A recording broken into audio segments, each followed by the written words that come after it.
is made of faults and sorrows of the man that didn't think about tomorrow's end. No, they left us all to die and ran away.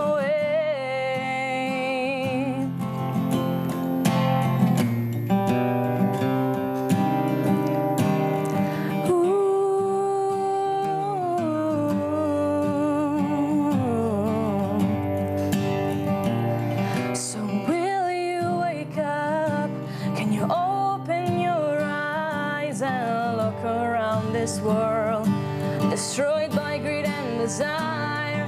Now you can hear what it means for this earth to be dead, but you still won't listen, 'cause the power you have makes you deaf, and the land is made of faults and sorrows of the man that didn't think about tomorrow's end. No, they left us all to die and ran away.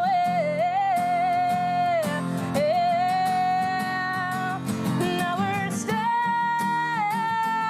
here, standing in this land of misery.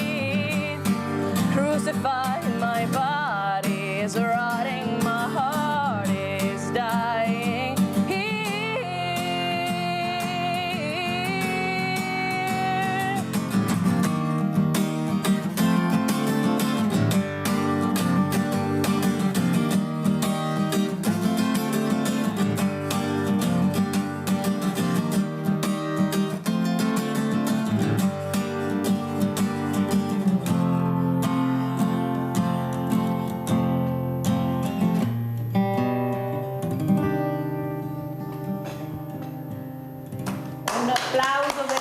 Un bellissimo applauso a Beatrice Lorenzi e Alvise Boscaglia di questa band che vi presentano. Allora, iniziamo proprio da te, Beatrice. Intanto complimenti per la voce bellissima. Grazie mille. Complimenti anche per questa musica, per questa canzone bellissima, ma soprattutto cos'è una band nel 2025? Noi parliamo anche diversamente giovani, qua ne abbiamo uno, queste canzoni molto provocatorie a volte, questi abbigliamenti, ma io dico è sempre stato così, non è che scopriamo il mondo adesso. Forse qualcuno non si ricorda più la storia che viene spesso dimenticata, ma che è una storia attualissima. Vi ricordate i figli dei fiori? Cioè, non so io se ve li ricordate, cioè adesso sembra che abbiano cambiato il mondo. Allora Beatrice, cosa vuoi dire? Perché la musica, perché hai deciso, tu canti ma suoni anche, sei anche chitarrista, sì. Suoni tranquillamente gli strumenti, cosa vuoi dire a quelle persone che, specialmente diversamente giovani, devo dire, non tutti, ma una buona parte, non riescono a capire che il futuro è nelle vostre mani, il mondo è questo, la musica è questa, cioè, gli anni vanno avanti, ma alla fine mi ricordo i Beatles una volta con i capelli lunghi, come erano visti, poi sono diventati anche, la regina Elisabetta li ha anche premiati, sono diventati sir, però all'inizio sembrava una cosa sconvolgente. Prego, Beatrice. Tanto diciamo il nome della band che è importantissimo. Ecco, allora, noi siamo i Lilith. Siamo una band appunto che fa come genere hard rock, ma prende anche ispirazione dal grunge. E per quanto riguarda la tua domanda, diciamo che, come hai detto tu, questa cosa è sempre successa. Comunque le band sono sempre in evoluzione come è giusto che sia, perché alla fine ogni singola forma d'arte ha un'evoluzione che continua ad esserci poi per tutte le varie generazioni e che viene apprezzata come viene anche disprezzata. E diciamo che sì, è comunque importante ricordarsi che ognuno ha il suo tipo di espressione personale e che è davvero brutto limitare le persone appunto ad esprimersi solo perché non è nella propria norma, nelle proprie abitudini, e in generale sì, è brutto appunto pensare che le band di adesso non rispecchino ad esempio dei certi standard che magari le persone diversamente giovani avevano nella loro generazione, o in generale avere tutti questi pregiudizi e sì, giudicare le persone per come si esprimono in generale. O come vestono. O come vestono. Ad esempio, io personalmente, visto che hai fatto la domanda a me, mi vesto in modo provocatorio a livello di... sì, cioè mi metto le borchie, mi vesto in modo più punk, più ribelle, tra virgolette, proprio perché voglio... cioè perché alla fine il vestiario è anche quella è una forma di espressione e voglio dimostrare che non ho paura di ribellarmi a diciamo delle forme di oppressione come i pregiudizi alla fine, perché è una forma di oppressione, un pregiudizio, o in generale il giudicare le persone per l'aspetto, per la loro presentazione. Guarda, ti ringrazio, infatti io questa mattina porto dei ragazzi bravi, perché io sarei stanca dei bravi ragazzi, perché i bravi ragazzi sono quelli magari che fanno delle azioni che non tutti condividiamo. Invece io cerco di portare i ragazzi bravi, quelli che stanno cercando di guadagnarsi anche con sacrificio, però con una grande passione, con la musica, con l'arte. Mi sembra che ci sia qualcosa di sbagliato in questo. L'abbigliamento provocatorio, chi è che non è stato provocatorio da giovane? Magari in forme che magari immaginava. Io mi ricordo, e lo cito sempre, quando mi dicono: Beatrice, ma voi in Italia non avete fatto nessuna rivoluzione, non sapete cos'è. Io ricordo le mondine, le donne, sono state loro a fare la rivoluzione, la prima rivoluzione. E soprattutto hanno fatto sì che le donne riescano ad andare a votare. Cosa non scontata. Pensate che rivoluzione hanno fatto le donne, questa figura femminile, che però io chiedo a Alvise Boscaglia, continuiamo ancora a dividere, chiamiamo uomini, donne, bambini e diversamente agili, come li chiamo io, perché si muovono in maniera diversa e basta, handicappati, mongoloidi, disabili, cioè mai per nome e cognome, sempre. Non è forse giunto il momento che anche voi state iniziando a cambiare le cose, perché io ci credo in quello che fate, io so quanta passione, quanta emozione anche nell'esprimervi, nel cantare, nel suonare. Prego Alvise, cosa vuoi dire? Allora, intanto mi fa molto piacere, ecco, questa osservazione che crede in noi, diciamo, in quello che facciamo. Io vorrei partire da proprio il nome della band, perché è proprio simbolo di quella ribellione che vogliamo Spiegalo, perché a casa qualcuno non capisce, sì. Allora, devono capire sempre tutto, anche i novantenni. Spieghi il nome della band. Allora, Lilith, che si trova sulla maglietta della nostra cantante Beatrice Silenzi, ecco, è una figura mitologica, se non sbaglio, della religione ebraica e cristiana, che in qualche modo è anche simbolo dell'emancipazione anche femminile, in questo caso dalla figura di Adamo. Ecco. E quindi proprio c'è questo parallelismo tra noi che vogliamo fare in qualche modo una ribellione, si può dire, una rivoluzione nel nostro tramite l'arte, ecco, tramite la musica, e invece una figura mitologica che proprio penso che ci rappresenti piuttosto Perciò bene. La storia che molti dicono ma i ragazzi non conoscono la storia, no, forse la sanno meglio di qualcuno che dice che loro non la sanno, ma soprattutto quello che volevo capire, Alvise, quando hai capito che forse sì la musica, ma l'arte in genere ti intrigava, ecco, che forse era il tuo percorso, e quanto importante è iniziare a parlare con i genitori, con la famiglia, chi ha i fratelli, i nonni, coinvolgere la famiglia su quello che è quello che io sento. Io ho voglia di fare questo perché mi sento qualcosa dentro di me che è la creatività. Alla fine è la creatività che tu sentivi. Ecco, quando hai sentito che forse era questa creatività che in qualche modo dovevi esprimere per star bene con te stesso? Allora, devo dire da estremamente piccolo, perché sono cresciuto in una famiglia dove la musica non mancava,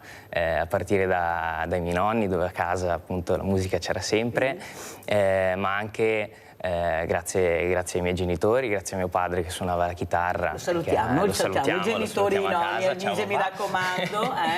Esattamente, e quindi è un po' anche lui che mi ha spinto a questa passione. Io fin da piccolo stavo nell'angolino del soggiorno con una pianola, grande così, a schiacciare i tasti senza una vera e propria melodia, ma insomma ci passavo ore. E tu anche Beatrice invece, scusate se corro ma sapete che il tempo è un po' tiranno, Sì. e tu Beatrice quando hai capito che eri una creativa, che c'era qualcosa in te che andava oltre del solito standard, diciamo così, che vedono i bambini, asilo, scuola, merendina, giochino, cosa dici? Beh, come Alvise anch'io sono cresciuta in una casa e in generale in un ambiente in cui la musica c'era sempre. Infatti tutta la mia famiglia praticamente ha una storia per quanto riguarda la musica. Cioè mio padre è un insegnante di chitarra, lo salutiamo, Stefano Silenzi. E mia madre e lui hanno un duo insieme in cui fanno concerti, a volte suonano generi, tra cui anche tipo un po' di flamenco, cose del genere. Poi mia mamma ha fatto anche l'insegnante di capoeira, quindi comunque anche quella che è una danza che si concentra moltissimo sulla musica comunque. E suona anche il pianoforte, poi mio fratello suonava la batteria e l'altro mio fratello suona la chitarra e infatti va a lezione con mio padre tra l'altro. E salutiamo tutti, mia mamma Angela. Fai bene, saluta. Gabri, ciao. Visto che dicono che questi genitori si sentono e si vedono poco, questa mattina abbiamo un'altra testimonianza di genitori presenti, di genitori di supporto, perché abbiamo anche questi genitori, ma se io non ve li faccio vedere, mi volete dire chi fa vedere queste famiglie? Ecco, la famiglia. Cos'è per te la famiglia, Beatrice? Beh, allora, la prima cosa che vorrei dire è più che altro cosa non è una famiglia, ovvero il lato biologico, cioè una famiglia non deve essere per forza delle persone che sono biologicamente connesse, tipo dello stesso sangue, capisci? Sì. Una famiglia, secondo me, è un gruppo di persone che può essere potenzialmente anche degli amici, con cui si è pronti al vivere, cioè nel senso è vivere insieme a delle persone che ti accolgono e che ti amano, senza fregarsene di cosa piace a te, delle tue passioni, e che ti supportano nel portare avanti i tuoi progressi, cioè i tuoi sogni e far raggiungere i tuoi obiettivi. E che quindi, però allo stesso tempo che ti fa le ramanzine se ad esempio fai delle cazzate o cose del genere, perché anche quello è parte della crescita personale di una persona, e se sei pronto a fare di tutto per far sì che quella persona stia bene, secondo me si può considerare parte della tua famiglia. In effetti è accettare la persona indipendentemente da come si veste, da come parla, da come si esprime, Esatto. da come dalla natura a volte le abbia un po' segnate, però noi dobbiamo accettare la persona, e questo io, Beatrice, lo vedo, faccio molta fatica, specialmente quei diversamente agili. Ecco, Sì. Abbiamo lo sport ancora divide, Paralimpiadi ad esempio, ma cosa vuol dire? Ecco, queste Olimpiadi a Cortina dove loro non potranno partecipare perché non hanno le piste adatte, gli alberghi non sono accoglienti per loro, tanti perché. Ma voi giovani, vi chiedete che forse sarebbe il momento che questi che decidono come vi dovete vestire, come dovete parlare, ecco, a questi colloqui di lavoro, guai se c'è qualcosa che non va bene, perché ecco, io vedo già che giri gli occhi, ma è così, cioè dobbiamo anche parlarne perché è la verità. Non pensi che prima di decidere chi è la persona che ho di fronte, indipendentemente dove sia, anche a scuola, devo parlare con questa persona, capire chi ho di fronte? Cosa dici, Beatrice? Beh, ovviamente è giustissimo quello che hai appena detto, cioè giudicare una persona dal suo aspetto, da come si presenta, dalla sua attitudine, non lo so, è sbagliato, e chiaramente bisognerebbe conoscere la persona prima di dire niente riguardo a lei. Per esempio, io ho tantissimi amici che all'inizio pensavo fossero, non lo so, cioè ad esempio la mia migliore amica, io la detestavo perché, non lo so, per come si prestava all'inizio. E dopo ci siamo conosciute, è diventata la mia migliore amica da 3 anni, quindi ora le voglio bene come una sorella, comunque, e mi rendo conto di aver sbagliato a giudicarla solo da come si prestava.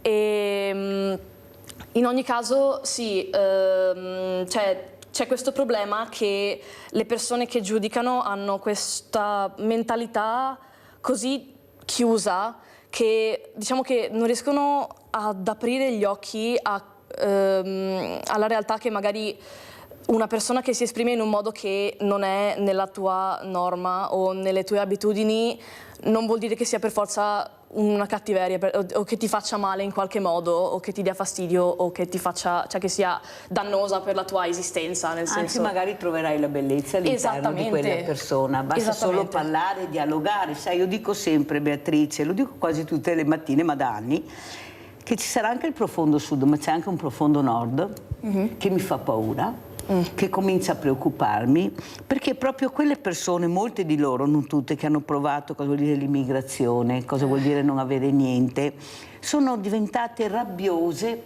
verso quelle persone che come loro stanno cercando di trovare un futuro migliore. Sì. Ecco, perché un conto è parlare, un conto è vivere su queste nazioni dove non puoi respirare, dove non è che puoi prendere l'aereo, avere il passaporto e dire adesso vado a cercare fortuna. Ecco, io porto questi ragazzi bravi per far capire a queste persone che delle volte ascoltare, capire chi hai di fronte ti fa star bene, ti fa dormire alla sera meno rabbioso, ecco, perché molti di voi, non tutti, vanno a casa a letto con la rabbia dovuta ai messaggi che arrivano in continuazione, sempre messaggi negativi, ma io porto i messaggi positivi quando posso, porto questi ragazzi, ricercatori giovanissimi, studenti, che dicono anche qua: sì Mirella, hai ragione, c'è razzismo qua, lo viviamo anche noi, cioè è inutile che vengano a raccontarci che non è vero perché certi partiti dicono ma scherziamo.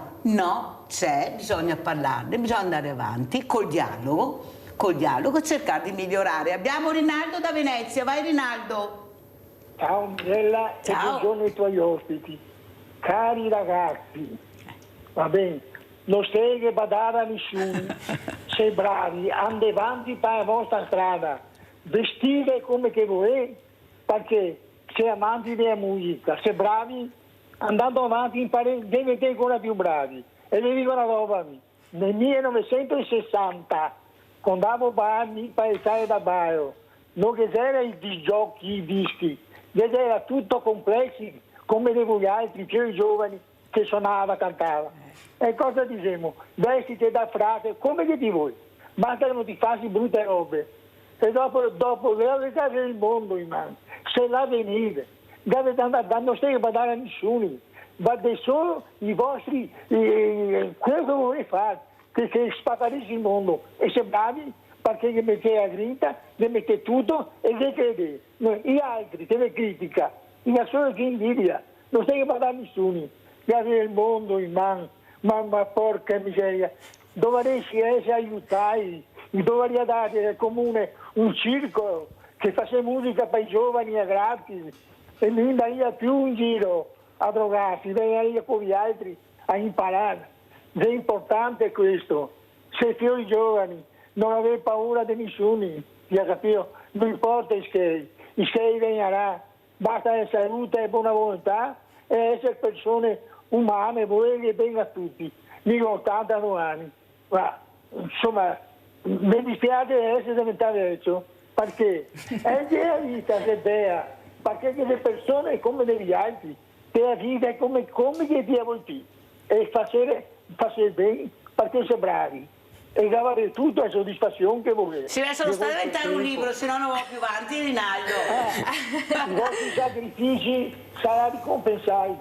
Ciao ragazzi e vi auguro tanto successo. Ciao, Ciao. caro Rinaldo, grazie. Penso al Vise che facciano piacere queste parole che vengono dal cuore. Dice, una volta eravamo così, quando andavamo a ballare c'erano le band, i complessi che suonavano e la storia si ripete. Cosa vuoi dire? Però al Vise l'importanza, ecco, di vivere una famiglia che respira cultura, perché l'arte è cultura, la musica è cultura. Quanto importante è, fin da piccolo, ecco il problema è proprio là purtroppo, da piccolo capire che c'è una cosa bellissima che è l'arte, che è quello che respiri, la serenità, la gioia, come diceva anche Beatrice, perché no, anche le critiche, le lamentele, ecco, le tirate d'orecchi, perché veramente se le cose fai una cazzata, come ha detto Beatrice, è giusto che questo genitore dica guarda che stai facendo una cazzata, cosa fai? Ecco, le regole, cosa sono le regole per te, Alvise? Ecco, è una domanda molto complessa, Immagino. diciamo. Fornire una risposta è difficile, però diciamo che sicuramente ci sono più tipi di regole, ecco. Forse lei intendeva quelle più legate, diciamo, alla società, possiamo dire, cioè quelle che vengono imposte da parte della società su di noi, no?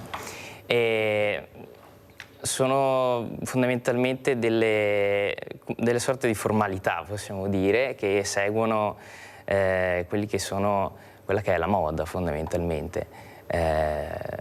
Pensiamo al passato, come ha detto anche il signore Rinaldo? Sì, Rinaldo. Avete sentito come ha detto il signore? Cioè, avete capito come si esprimono? No, tanto per puntualizzare, vai. Sì, pensando a tutti i complessi dell'epoca. E per esempio adesso c'è la concezione secondo cui il giovane deve fare musica di un determinato genere. Ecco, questo ci tenevamo a specificarlo, che la musica, come l'arte in generale, non ha una data di scadenza. Noi ci esprimiamo con della musica che si potrebbe quasi definire, diciamo, di decenni ecco, passati. È proprio qua che mi voglio soffermare, perché voglio dire che l'arte, come tutte le cose belle, non hanno una data di scadenza, non devono seguire una determinata come dire, massa di persone, ma invece possono appartenere a chiunque, e quindi noi facciamo questo genere proprio perché ci piace fondamentalmente. Ma è una perché... bella musica. Io vorrei far vedere anche le immagini generiche del villaggio, delle associazioni, perché io questa band l'ho conosciuta là. Ecco, l'ho conosciuta là, li ho sentiti suonare, cantare quella sera e mi sono avvicinata a Beatrice e ho detto: Beatrice, farebbe molto piacere che tu venissi in trasmissione da me. Perché? Per far conoscere, per far capire anche l'importanza, l'impegno che ci mettono questi ragazzi. Era un sabato strapieno di gente, potete testimoniarlo, perché qualcuno dice ma no, ma soprattutto abbiamo visto le famiglie. Non so se voi avete osservato, ragazzi, c'erano famiglie giovani con bambini, con ragazzini, c'erano nonni, c'era un po' di tutto.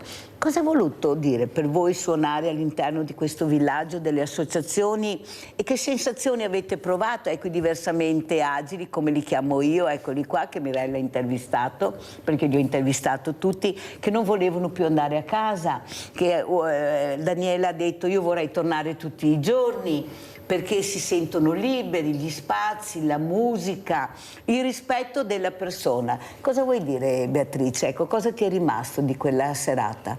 Allora, diciamo che era la prima volta che io andavo alla Sardea in tutta la mia vita, seppur vivendo attaccata praticamente, e in effetti anche io ho notato questo senso di proprio comunità e armonia tra le persone, e proprio di non giudizio, cioè nel senso, come hai detto tu, c'erano famiglie con persone molto giovani, anche con proprio bambini, fino a famiglie con anziani diversamente giovani, e che comunque ho visto che tantissime di queste persone comunque ascoltavano la nostra musica, e c'erano molti che ballavano anche, o che in generale si stavano proprio godendo la serata senza preoccupazioni di essere giudicati o cose del genere. Poi chiaramente non è che ho intervistato tutti quanti, gli ho chiesto come si sentivano, però ho potuto notare questo proprio senso di comunità, sì.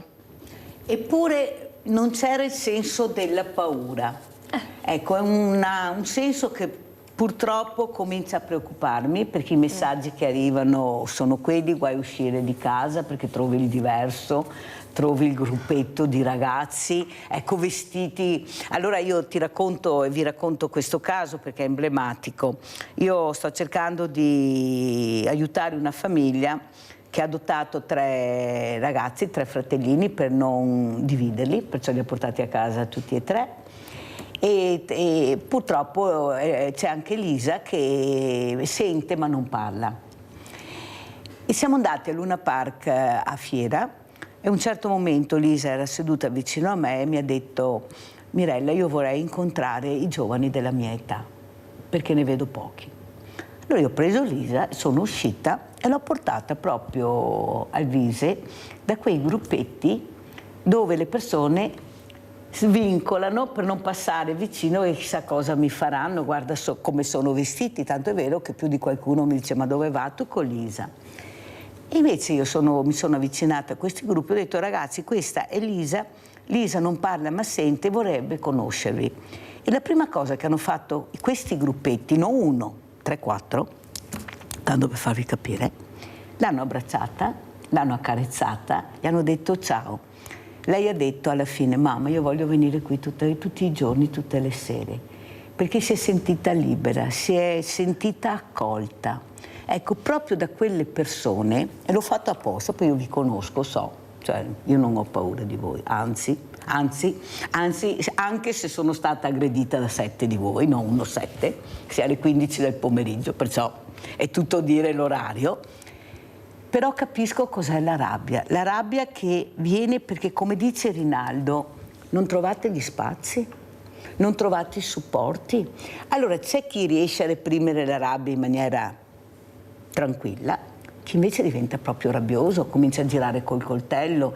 Il primo sbaglio, ecco, questa rabbia esce e diventa veramente una tragedia qualche volta. Ecco, Elvise, cosa pensi? Forse, come dice Rinaldo, e come sta facendo anche il comune di Stilè, che io devo ringraziare sia la sindaca che l'assessore Francesco Biasin, perché hanno dato spazio a voi.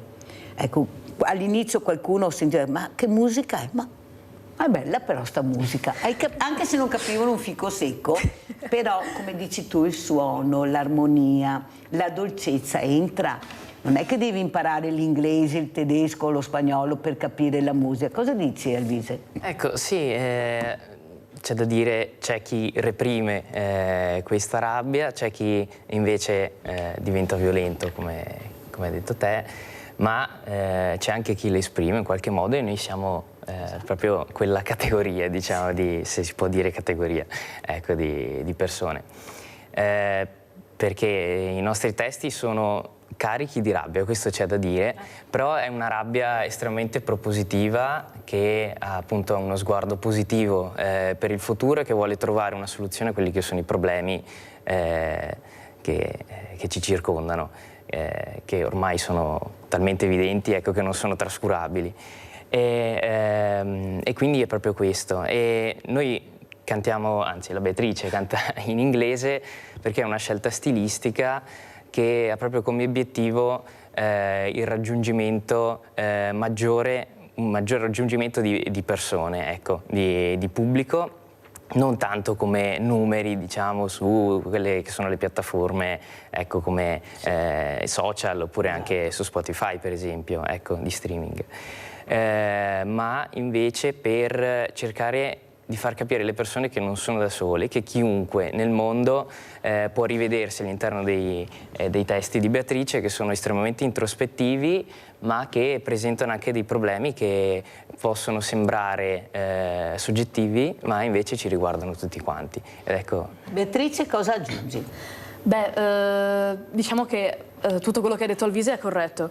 Di solito appunto sono io che scrivo i testi e in effetti diciamo che per quello che dicevi prima anche tu sulla rabbia, sono veramente carichi di emotività proprio personale che appunto io butto giù scrivendo. Perché ad esempio il testo della canzone che abbiamo cantato prima parla della rabbia, infatti, contro le generazioni passate che ci hanno lasciato un mondo in cui c'è una società corrotta dai soldi, in cui le guerre sono sempre peggiori e in cui si lascia sempre meno spazio ad esempio ai giovani come noi che vogliono in qualche modo esprimersi attraverso qualsiasi tipo di forma di appunto espressione, come può essere la musica, come l'arte, come la scrittura, come la poesia, che vabbè rientra nella scrittura, però comunque nel teatro, cioè attraverso censure o leggi contro certi tipi di contenuti in certi paesi o cose del genere in generale. E quindi sì, quello è il testo della canzone di prima, che si chiama Land of Misery, ovvero come posso dire, tipo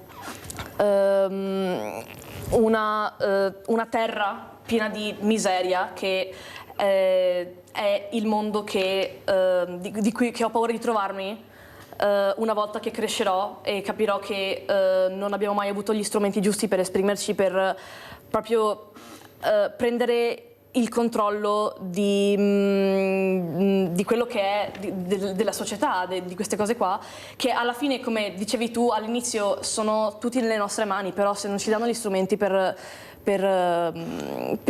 appunto per fare questo tipo di cose qua Sai cosa dico sempre però, Beatrice? Parli con una che per via di essere segata è cercata di mettere con le spalle al muro e potrei scrivere 20 libri. E sai perché? Perché ho sempre difeso le fragilità, gli ultimi. Là è un problema.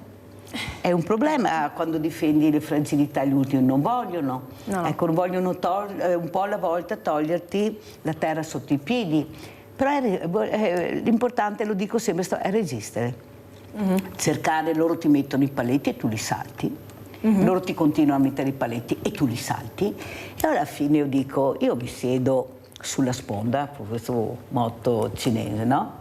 Lascia che il nemico passi, perché poi passa, è solo questione di tempo. Il problema è che bisogna vedere in quanti si resisterà, chi ha voglia di resistere, perché ci vuole tenacia, ci vuole forza, guardate che ti seguono veramente in maniera violenta, ecco, dicendo anche delle cose che magari non ti appartengono, come diceva Beatrice, non sei quella che loro vogliono descrivere, sei un'altra cosa ma che loro non dicono.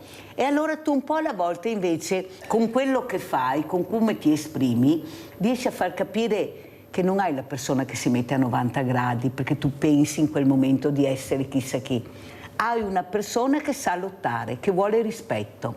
E questo li metti con le spalle al muro, perché non ce la fanno a superarti, perché sei tu che metti altri paletti. Ecco, il problema che io vedo è che forse loro non hanno capito che il futuro è nelle vostre mani. Una ragazza mi ha detto, una studentessa, Beatrice, guarda Mirella, è solo questione di pazienza, prima o dopo ce la faremo.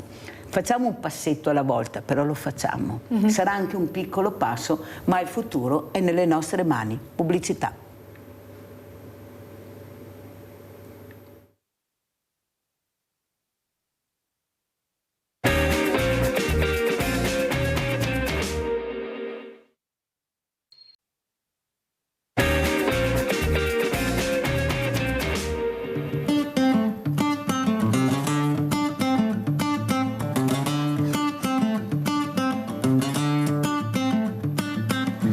Trying to erase all the memories of us left in my head, yet you just keep coming back like a dirty parasite.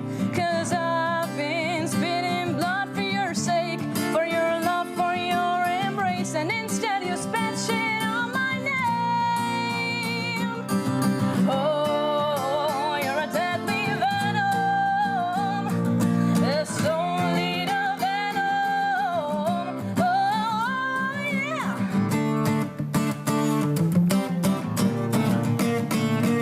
My soul died 'cause of the venom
Grazie. Complimenti ragazzi, questa voce bellissima, dono di natura. Bisogna anche dirlo perché ci mettiamo anche quella. Anche il frutto di 6 anni di studio. È però. anche frutto di 6 anni, più uno fa 2, dopo che 2 ha fatto. Senti Beatrice, quando vai a scuola, non so se ancora vai a scuola, se hai frequentato la scuola, come vedi questa scuola? Perché io ho molti ragazzi e ragazze, molti studenti che vorrebbero una scuola più intrigante, ecco, una scuola che coinvolgesse di più anche queste vostre passioni, alla fine molta didattica, però alla fine è la scuola che voglio io. Tu che scuola vedi? Allora, io vado all'artistico.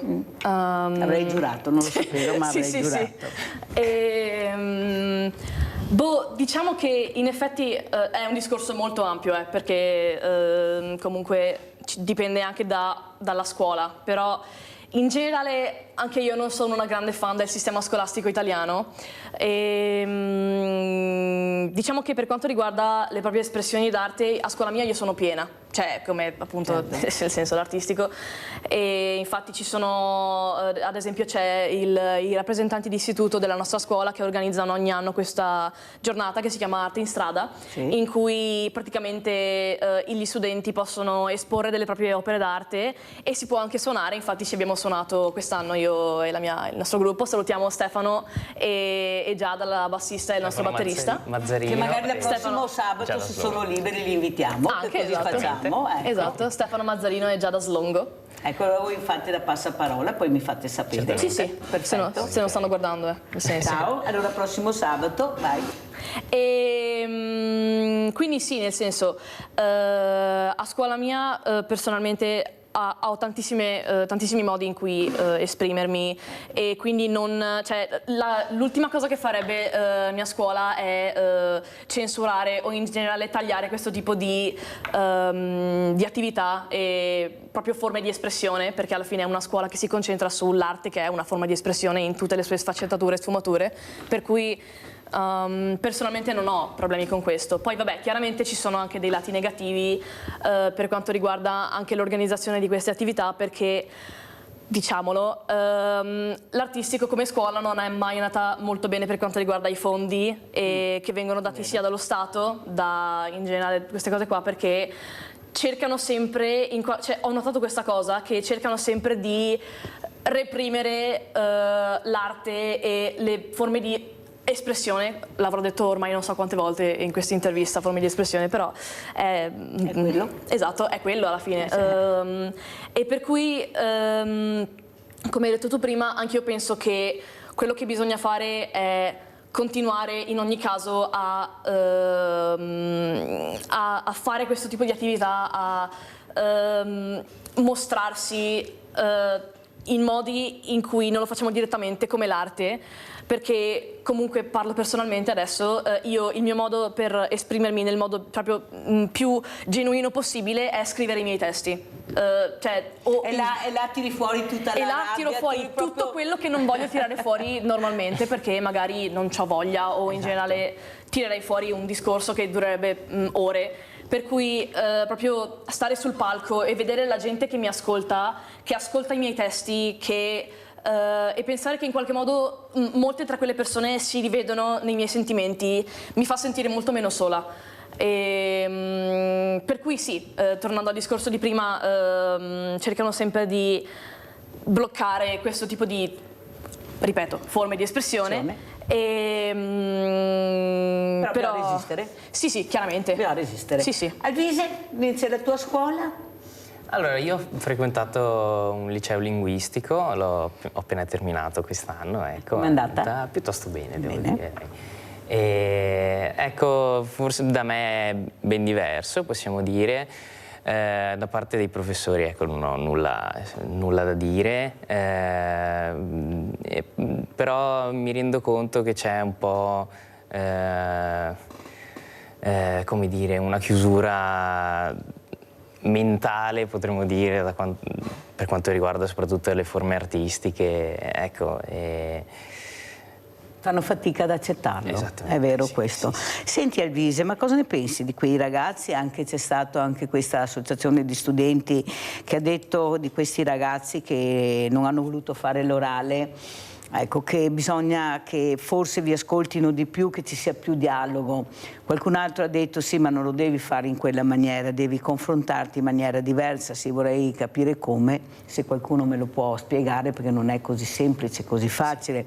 Vi ricordate quando vi ho raccontato che sono stata invitata in quell'istituto scolastico dove alla fine ha parlato questa ragazza, finalmente ho detto io, e ha detto ai propri professori, i professori in generale, agli insegnanti, ha detto dovete ascoltarci di più perché qualcuno di noi, cioè ognuno di noi è diverso e qualcuno potrebbe dirvi tante cose. Ecco, cosa ne pensi, Alvise, di quello che ho detto, che io ho abbracciato, sì, naturalmente con la dirigente che mi ha guardato con due occhi così, l'ho detto, ma a me non me ne può importare di meno, perché anzi questa ragazza mi ha abbracciato, mi ha detto grazie. Perché anche l'abbraccio è molto importante, ti fa capire, come dice Beatrice, che non sei sola, che c'è qualcuno che ha capito quello che hai detto e che vuoi essere ascoltato. Vai, Alvise. Per quanto riguarda i ragazzi che non hanno fatto l'orale, ecco, quella io l'ho trovata una forma di protesta importante e proprio per questo, in quanto non violenta, ecco, secondo me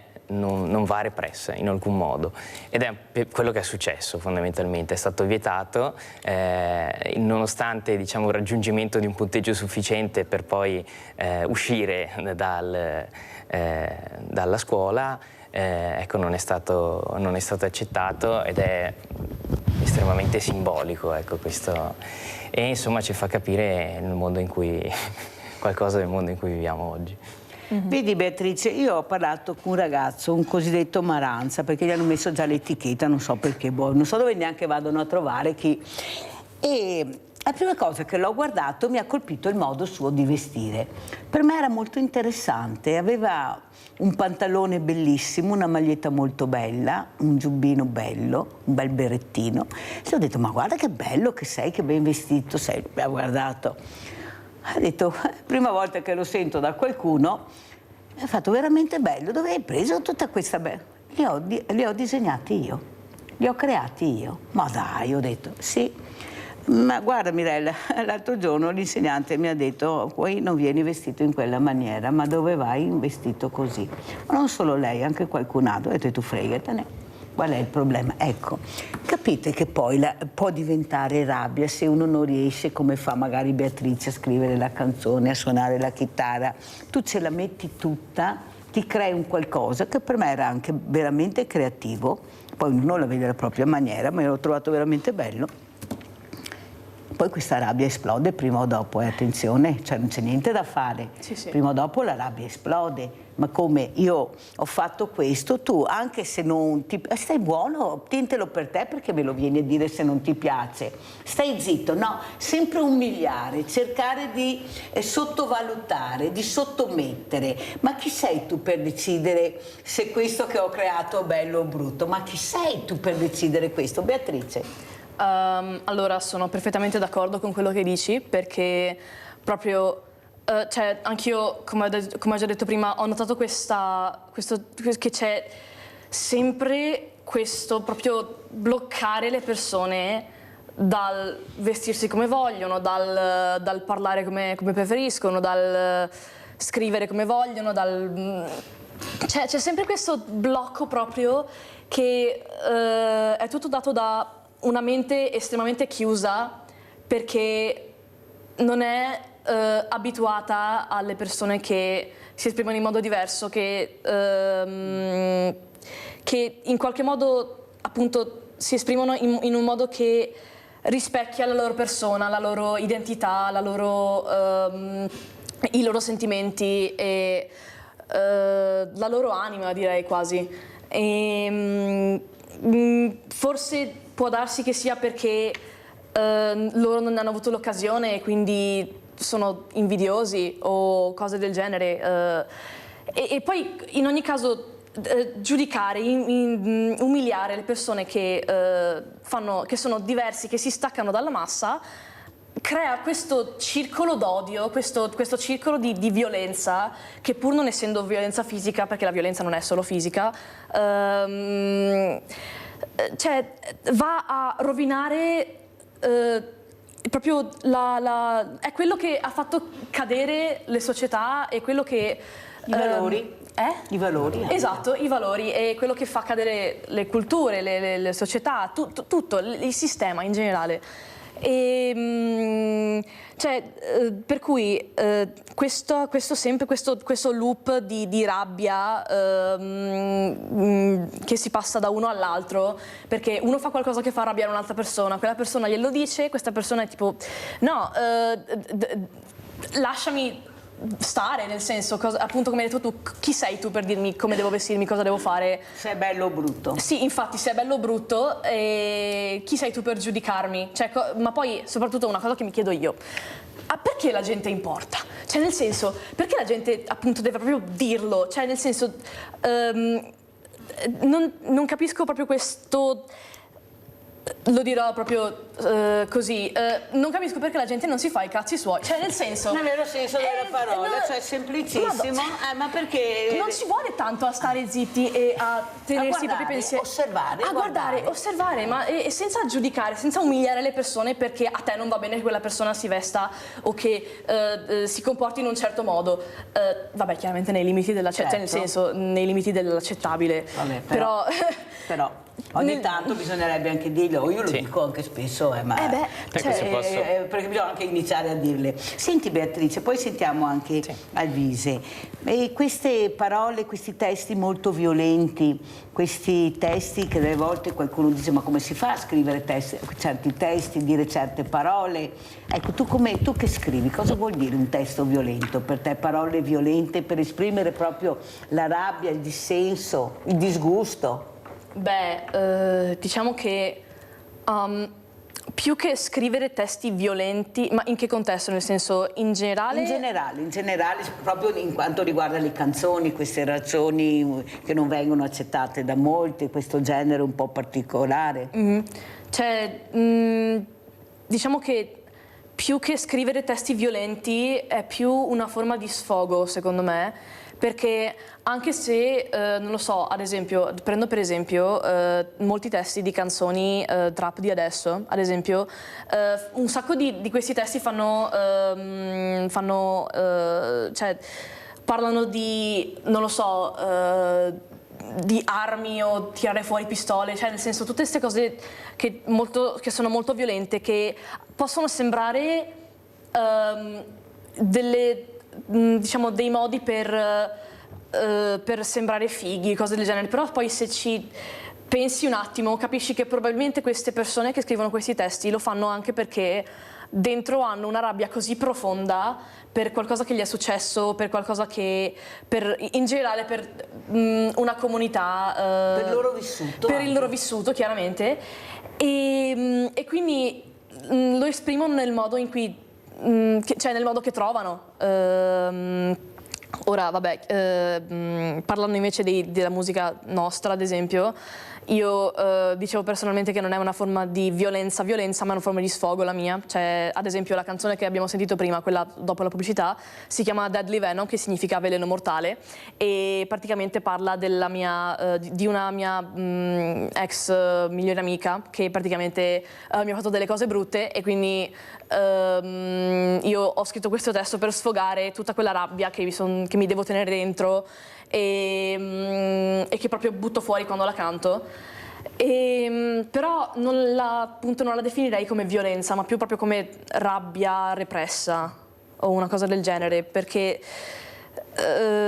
sì, perché poi se non sono queste canzoni, le persone, soprattutto noi giovani, non trovano mai il modo di buttare fuori questa rabbia, cioè non hanno mai i metodi per sfogarsi, perché non gli si dà spazio per buttare fuori queste cose, e alla fine viene fuori una rabbia violenta. E alla fine viene fuori una rabbia violenta. Quello è. Allora, intanto che preparate l'ultima canzone, che poi vi saluto, intanto ci pensate, ecco, io vorrei chiedere a Alvise cos'è per te, Alvise, la rabbia. Ecco, questa rabbia che vedi, che noti. Io guardavo ieri, intanto voi pensate alla canzone, ecco, ci mancava solo la Cambogia e la Thailandia. E l'immagine che ho visto è di questi bambini piccolissimi che entrano su questi bunker sotterranei perché stanno scoppiando le bombe e le mitragliatrici sparano. Allora io mi domando, mettiamoci in quel bambino, quel trauma, in quel momento che subisce, che non passerà mai, perché sono talmente violenti questi traumi, e questi soloni grandi della terra, che qua in Italia per morire dobbiamo fare il testamento biologico, dobbiamo scrivere come, quando, perché, poi qualcuno schiaccia un bottone, siamo in ospedale e ci fa saltare per aria perché ha deciso così, cioè non è che bisogna avere tante carte scritte, decido io che tu mi hai seccato e adesso faccio saltare per aria tutto. Capite che sono dei messaggi devastanti, che poi questi bambini che crescono, come dice Beatrice, con questa rabbia dentro per quello che vedono, quello che hanno provato, ma come fai poi a reprimere questa rabbia, questo dolore? Quando anche noi abbiamo provato le guerre, certo, ma non dobbiamo ricordare le guerre, dobbiamo ricordare la pace, che è un'altra cosa. Non dobbiamo ricordare quello che qualcuno ha passato, ma dobbiamo ricordare di migliorare questa terra, perché c'è un unico cielo, non è che sia diviso a pezzi il cielo, e questo qualcuno non lo capisce. Allora ragazzi, intanto come ci salutate, poi con quale canzone, ecco, terminate questa prima parte di trasmissione? Cosa vuoi dire, Beatrice? Ecco, un saluto. Diciamo che per concludere direi che è importantissimo dare la possibilità a noi giovani come hai fatto te, infatti ti ringraziamo tantissimo per questa occasione e per trovare il loro spazio per esprimersi e proprio per mostrare le loro identità e forme artistiche e tutto questo tipo di cose qua.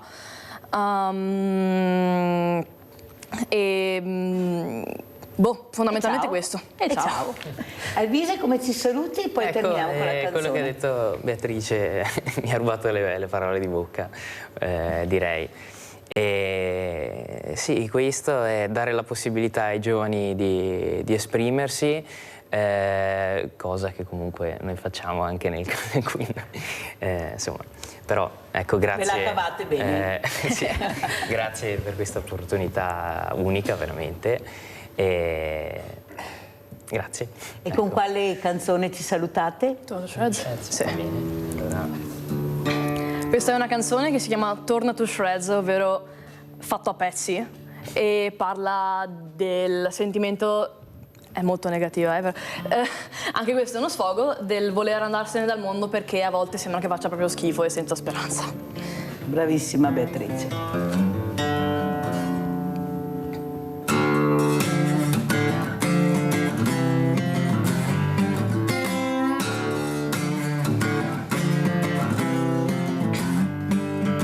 Sometimes I just want to take a spaceship and get away, far away from here. Let the pressure squeeze my lungs and rip my brains out.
silenzi, Alvise Boscaglia, grazie, grazie, bravissimi ragazzi, complimenti, pubblicità.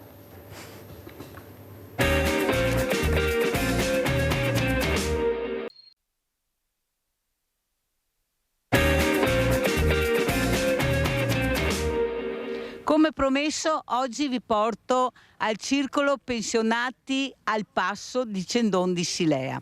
Questo circolo importante, un ritrovo dove questi diversamente giovani, come li chiamo io e voi lo sapete, trovano questi spazi per ritrovarsi, per giocare, anche per insultarsi, per litigare, però fanno squadra. Sono parecchi, tanti anni che sono qua, andiamo a vedere, ma soprattutto vedremo anche un lavoro antico, vedremo il lavoro dell'Arrotino. Ecco, qua stiamo entrando, qui c'è l'assessore Francesco Biasin, buongiorno assessore. Buongiorno. Come promesso siamo qua per vedere questi diversamente giovani, ma che hanno delle storie importanti da raccontare, e anche il Passo è una storia. Prego. Benvenuti qui a Cendon, al centro anziani al Passo, che in realtà poi anziani è tutto da dire, qua l'energia è quella di sempre. Quando si entra qua si trovano dei giovani forever, come li chiamo io.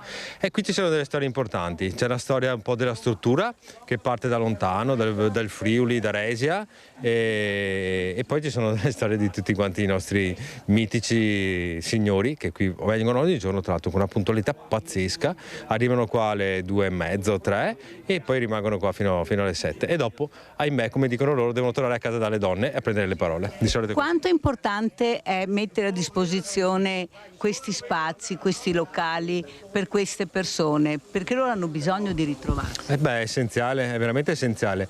È anche giusto rispettare quelle che sono un po' le tradizioni, e quando parlo di tradizioni penso ai vecchi stereotipi che ormai sono superati, per fortuna, che sono quelli del maschio e della donna, invece qui è importante lasciare giusti spazi a tutti, quindi anche il gioco delle carte diventa un momento importante per litigare, ma anche per fare delle discussioni importanti.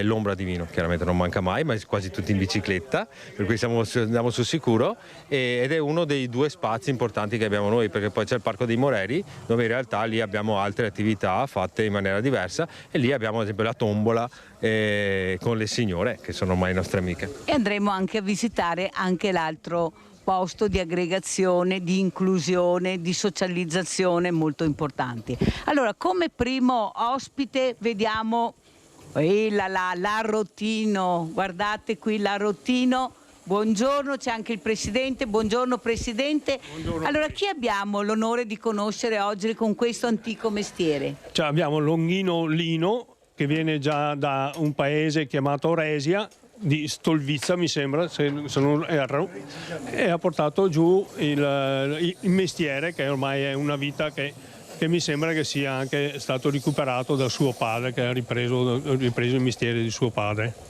Allora, siamo con il Presidente? Scalco Fausto. Allora, cosa vuol dire essere Presidente di un circolo ACLI così importante, il Passo? Perché voi avete veramente numeri. Cioè, è stato il signor Antonio Poloni, che mi ha passato come si può dire, che non c'è niente da fare, mi diceva, ma dai, fai te il Presidente, però quando ti trovi a essere Presidente qua è un impegno non da poco, è un impegno abbastanza grosso da fare. Però si va avanti, vero Presidente? Sicuramente che non ho idea di mollare adesso, perché il tempo non è facile trovare anche delle persone che prendono il nostro posto, insomma, ecco. È vero. Allora, qui vediamo una foto e vediamo anche un altro ospite illustre, una persona che è venuta anche a Sveglia Veneti. Qui cosa facciamo intanto? Innanzitutto sono il fratello dell'Arrotino e questa Sei? Dino Longhino, e sono anche il segretario di questo circolo. Qui cosa stiamo vedendo? Qui vedete mio padre negli anni 50 qui a Treviso. Non riesco a individuare la zona, io presumo attorno allo stadio di calcio di Treviso, che sia questo il posto dove stava lavorando lui. Erano gli anni 50 e partiva da Resia, perché noi siamo originari di Resia, te lo avevo già detto un'altra volta, patria degli Arrotini, e non solo. Posso dire qualcosa di Resia dopo, magari, così, perché anche lì c'è molta storia da raccontare. E insomma, veniva giù dal Friuli con la bicicletta, partiva nel periodo, fa conto, metà gennaio, veniva giù, lavorava, ritornava su Aresia in questi giorni perché tra un po' c'è Sant'Anna è il santo patrono, stava lì un mese con la moglie, i figli e i genitori se c'erano ancora, ripartiva giù i primi di settembre per ritornare a casa l'8 di dicembre. Pensate che vita si faceva? Ripeto di nuovo, una figura così non poteva permettersi l'albergo, non poteva permettersi una casa, un affitto, doveva appoggiarsi a qualcuno. Te l'ho già detto l'altro giorno, c'era una grossa famiglia di contadini, quelli di una volta, sai, che gli davano ospitalità. Lui in cambio faceva qualche lavoretto, il tempo della vendemmia, vendemmiava, il tempo delle pannocchie. Metteva nuovi coltelli? Beh, sicuramente la prima cosa che faceva era quello di mettere a posto i coltelli e comunque dava una mano anche nei lavoretti dei campi. Lui d'inverno dormiva in stalla, che era il posto più caldo, e nel periodo estivo sotto le stelle? No, non sotto le stelle, ma nel fienile, che era ancogliesse anche sempre... no, insomma, se non c'era altro, almeno quello era un posto dove potersi riparare in qualche maniera e avere un punto di riferimento e anche un po' di compagnia. Poi Grazie Dino.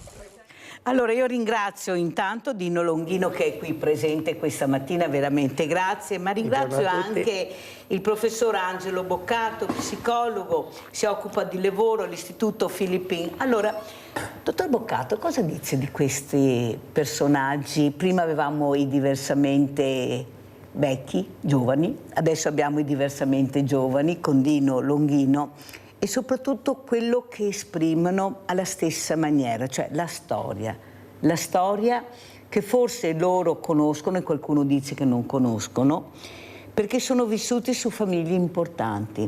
Abbiamo visto la nuova generazione che però vive in famiglie dove la cultura si respira, l'arte si respira, e abbiamo vissuto persone invece che hanno vissuto famiglie con valori, con esperienze importanti di lavoro, ma dove c'era l'armonia, c'era quella volontà di migliorare la qualità della vita della famiglia. Prego, dottor Boccato, la ringrazio di essere qui questa mattina. Sono io che ringrazio lei per l'invito e saluto tutti i telespettatori. La bellezza di alcune parole che lei ha utilizzato, io partirei da lì, cioè l'idea della cultura, l'idea della famiglia, l'idea del confronto all'interno della famiglia e l'idea del tramandare la cultura. Dentro il termine cultura vorrei essere molto concreto da questo punto di vista, c'è l'esperienza, c'è il vissuto, ci sono le emozioni che le persone hanno vissuto negli anni, e questa idea di antichi mestieri vorrei che non si fermasse l'idea che siccome sono antichi non ci sono più e non se ne parla più, perché intanto bisogna parlarne. L'idea di incontrare, che i diversamente giovani incontrino diversamente vecchi, usando il suo gioco di parole, diventa assolutamente fondamentale oggi più che mai. L'idea che i ragazzi e le ragazze conoscano poco o nulla di manualità, conoscano poco o nulla delle emozioni di toccare del materiale. Io vedo alcune volte dei ragazzini piccoli di 5, 6, 7 anni che vanno al parco e magari stanno più sulla parte del cemento che sulla parte delle foglie, dei rami, del giocare con un pezzettino di legno. Non è essere malinconici del passato, è essere concreti, perché poi questi saranno ragazzi di 18, 20, 25, 30 anni e che stanno in buona parte perdendo il contatto con quello che è la bellezza del costruire. Qui è importante ricordare che tutto quello che è la tecnologia è importante e preziosa, ma sicuramente rischia di sovrastare quello che invece deve essere l'educazione e lo sviluppo dei ragazzi e delle ragazze. Il tema dell'intelligenza artificiale, per esempio, ma è uno dei temi, tende a far sì che la persona, i ragazzi a maggior ragione, diventino sempre un po' più passivi. Clicco e qualcuno fa, clicco e compro e trovo. Invece l'idea di provare per primi noi a costruire, a pensare, a inventare. Prima si parlava di creatività nell'ambito artistico, musicale, ma la creatività noi possiamo applicarla in tutti i settori, perché il concetto di creatività è far qualche cosa che prima non c'era, che è qualche cosa di nuovo e che può essere, che mi gratifica e che può essere utile per l'altro.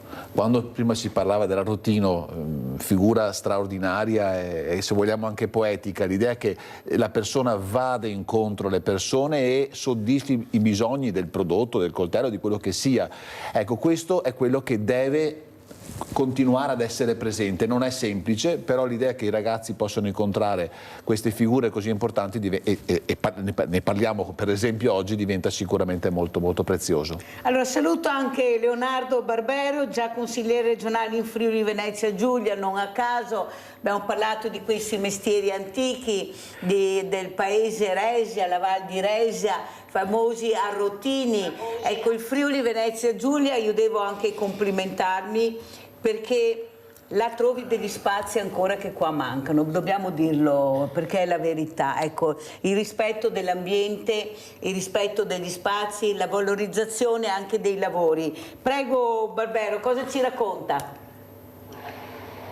Buongiorno, sono veramente contento che si tratti di questi argomenti perché anch'io nella mia attività, prima di assessore provinciale, poi di consigliere regionale, adesso sono vice sindaco del mio comune, abbiamo sempre cercato di tutelare tutte queste tradizioni, questi mestieri. Sono cose che la tutela alla fine non è che costi o che vada ad impattare su altre cose che si fanno come amministratori, però sono senz'altro una storia, la nostra storia, ed è giusto che anche le generazioni future sappiano da dove arriviamo e dove dobbiamo andare, e quindi bisogna tutelare un po' tutte queste cose, perché se andiamo a perderle, una volta perse sono perse per sempre, quindi assolutamente bisogna cercare di salvare queste che possono creare comunque un piccolo indotto economico e possono dare un surplus per il turismo, un surplus per l'artigianato, un surplus per le nostre attività, specialmente quelle piccole attività sia di montagna e sia nelle zone interne dove abbiamo delle comunità talvolta abbastanza limitate, piccoline, che non hanno grosse possibilità di fare altro, e quindi è sempre una cosa molto positiva cercare di salvare queste cose. Io vorrei chiedere una cosa. Lei è vice sindaco del paese, quale paese? Non si sente? Non si sente.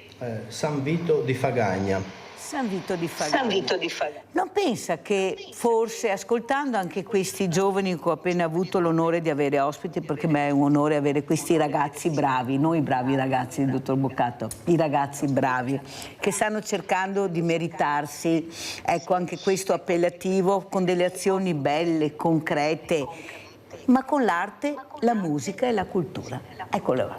Sarebbe il caso di dare più spazio a questi ragazzi, di farli interloquire di più coi diversamente giovani.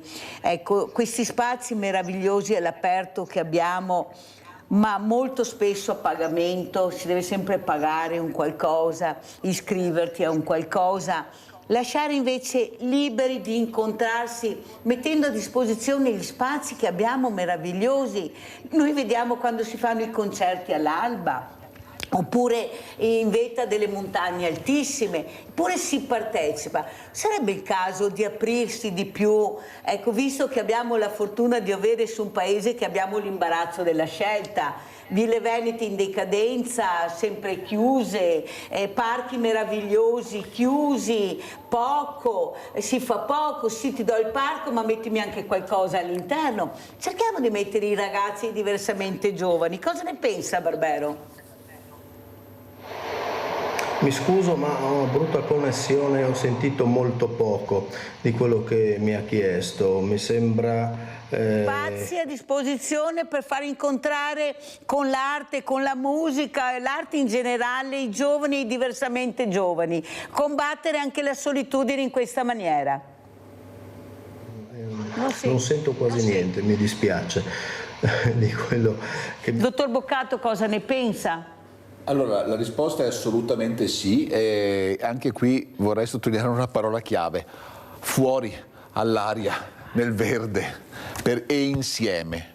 Cioè, può sembrare una cosa ovvia e scontata, non lo è, perché stiamo andando verso una società sempre più chiusa, sempre più isolata e sempre più chiusa anche all'interno. L'idea di stare fuori, l'idea del capire e far rivivere contesti. Lei parlava di ville, lei parlava di parchi, parliamo di cose di più di un secolo fa. Farle in qualche modo rivivere, farle rinascere e soprattutto fare comunità, soprattutto confrontarsi. In diverse occasioni, non tante ahimè, ma sono sempre positivo verso il futuro, io ho visto ragazzi, ragazzini e ragazzine giovani incontrare dei diversamente giovani appunto, e l'idea che queste persone con esperienza li coinvolgano è bellissima e i ragazzi hanno questo tipo di bisogno. Attenzione, è un piccolo campanello d'allarme, ne hanno bisogno ma stanno sempre più perdendo, ahimè, questo meccanismo del ma forse ne ho bisogno, forse non mi serve, forse è sufficiente con un click avere un'informazione. No, non lo sarà mai, e quindi su questo è importante l'idea proprio che possono essere sviluppati tanto. L'idea della parte economica, è vero, spesso si pensa sempre alla sola parte economica, quindi bisogna fare business. Questo, se vogliamo vederla anche in termini economici, ci possono essere dei guadagni indiretti spostati nel tempo grazie all'esperienza e all'emozione che i ragazzi provano, perché poi saranno lavoratori con più idee, con più voglia, con più motivazione nel lavorare, perché hanno assorbito più esperienze, più racconti e quindi alla fine ne gioviamo tutti. Allora, sentiamo Dino Longhino come commenti queste parole, questi ragazzi che hai sentito, tu che vivi in questo mondo di diversamente giovani. Guardate, poi vi farò sentire le interviste, perché ho parlato con queste persone, ecco, dei giovani, non ho parlato di loro, ho chiesto loro cosa ne pensano dei giovani. Vai Dino. Sì, è stato veramente un piacere oggi ascoltare questi giovani musicisti. Tra l'altro lì di Silea qualcuno lo conosco anche bene perché ho la mamma che ha lavorato con me, ma quello che volevo dire come concetto, che tutti i giorni quotidianamente in TV sento delle notizie poco rassicuranti sui giovani, baby gang, bulli e quant'altro, Maranza, c'è un po' di tutto, e ci facciamo un'idea sbagliata dei giovani di adesso. Perché se in televisione io tutti i giorni vedessi i commenti di questi giovani, vedessi i commenti dei ragazzi che sono venuti al centro anziani a fare il corso di pizzaioli una settimana, vedessi i giovani che si sono messi in gioco a venirci a ridipingere la sede, a pulire la parte esterna, probabilmente avremo un'idea diversa dei giovani di adesso. Perché stiamo facendo un'idea secondo me un po' sbagliata, perché è giusto dare dello spazio anche alle loro idee, perché noi le nostre le abbiamo messe in pratica e siamo arrivati fino ad oggi, ed è giusto che anche loro le mettano in pratica. È chiaro che magari bisognerà anche un po' seguirli sicuramente, perché chi viene fuori da una famiglia sana, il figlio è sano, probabilmente certi baby gang e bulli che vanno in giro probabilmente non hanno avuto in famiglia una guida certa.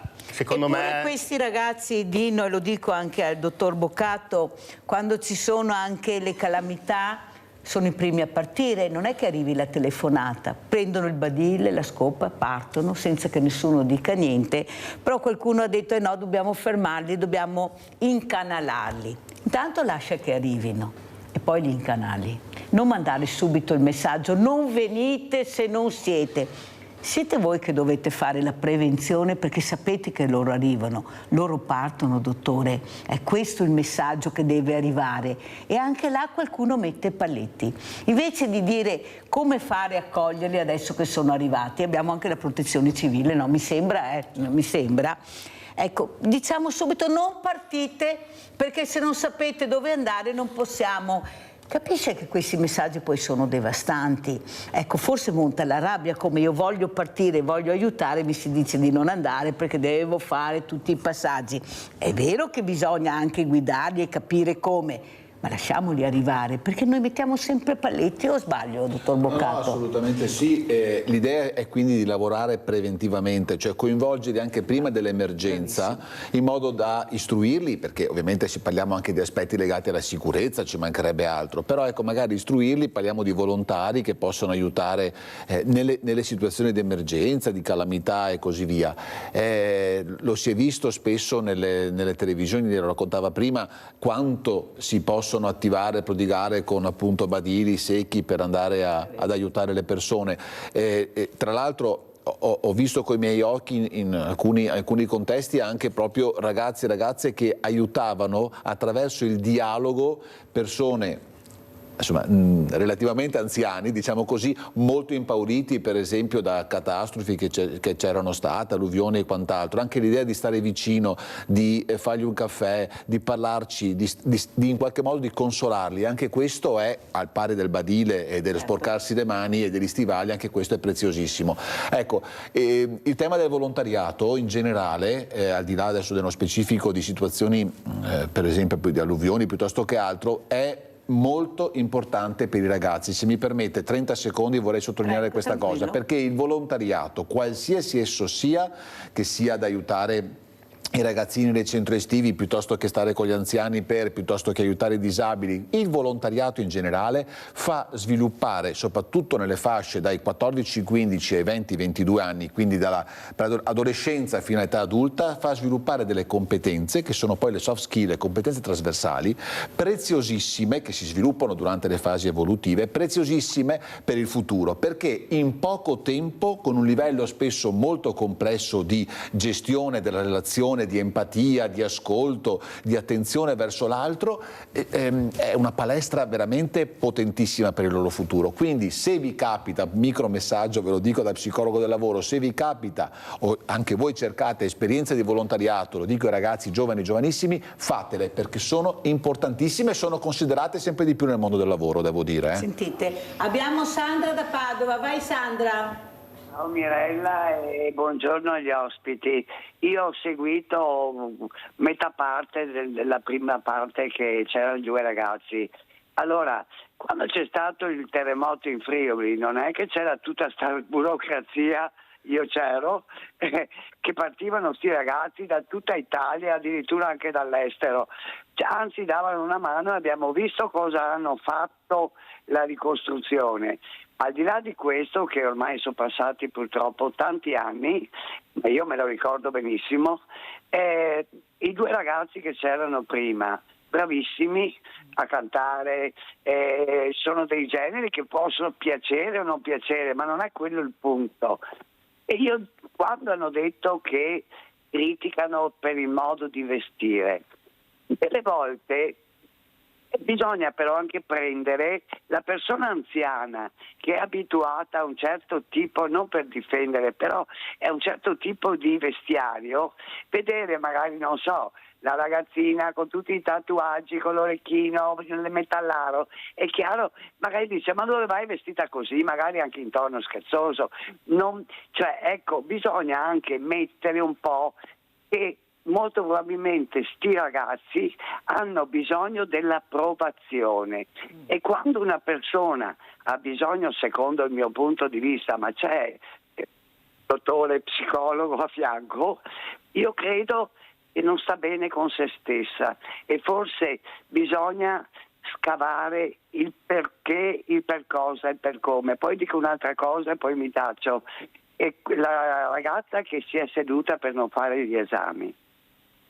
Allora, io credo che avesse, scusa Mirella, era anche brava da quello che ho sentito, tutto l'anno per discutere con i professori, non arrivare alla fine, sono quelle manifestazioni eclatanti che lasciano il segno. Poi avrà le sue ragioni, io non discuto perché non lo so, però bisogna anche avere rispetto di una commissione che è lì, che ti devi esaminare, secondo me, Mirella, perché se arrivi alla fine e poi ti siedi per terra per non fare l'esame orale, io mi ricordo il 68, Mirella, perché avevo le mie amiche che l'hanno fatto e c'era addirittura il voto di gruppo, erano in 20, parlava quello che sapeva di più e tutti promossi. Allora non è così che la scuola può andare avanti, perché sforna anche tanti ignoranti. Grazie, Sandra, devo andare avanti, se no non ce la faccio. Vedi, Sandra, dobbiamo vedere quale angolazione guardi, ecco, questo silenzio di questi ragazzi, questo no all'orale, dobbiamo vedere da quale angolazione la guardi. Ad esempio, avete sentito i ragazzi qui presenti, invece erano d'accordo. Dobbiamo sempre capire come vedi e come ti poni questa domanda. Però vediamo se abbiamo Leonardo Barbero. Leonardo, c'è? Niente, non siamo riusciti a fare, vediamo mettere a posto il collegamento. Allora andiamo a vedere invece Lino Larotino e poi commentiamo. Ecco qua Larotino, il fratello di Dino. Siamo con... Buongiorno a tutti, sono Lino e Larotino, tra l'altro è andata bene così anche la rima. E il mio lavoro continuo a farlo finché che sarà le forze, vi parlo un po' indietro se mi è permesso. Certo. E penso di fare a lavorare in vita eterna e più a lungo possibile se avrò la fortuna.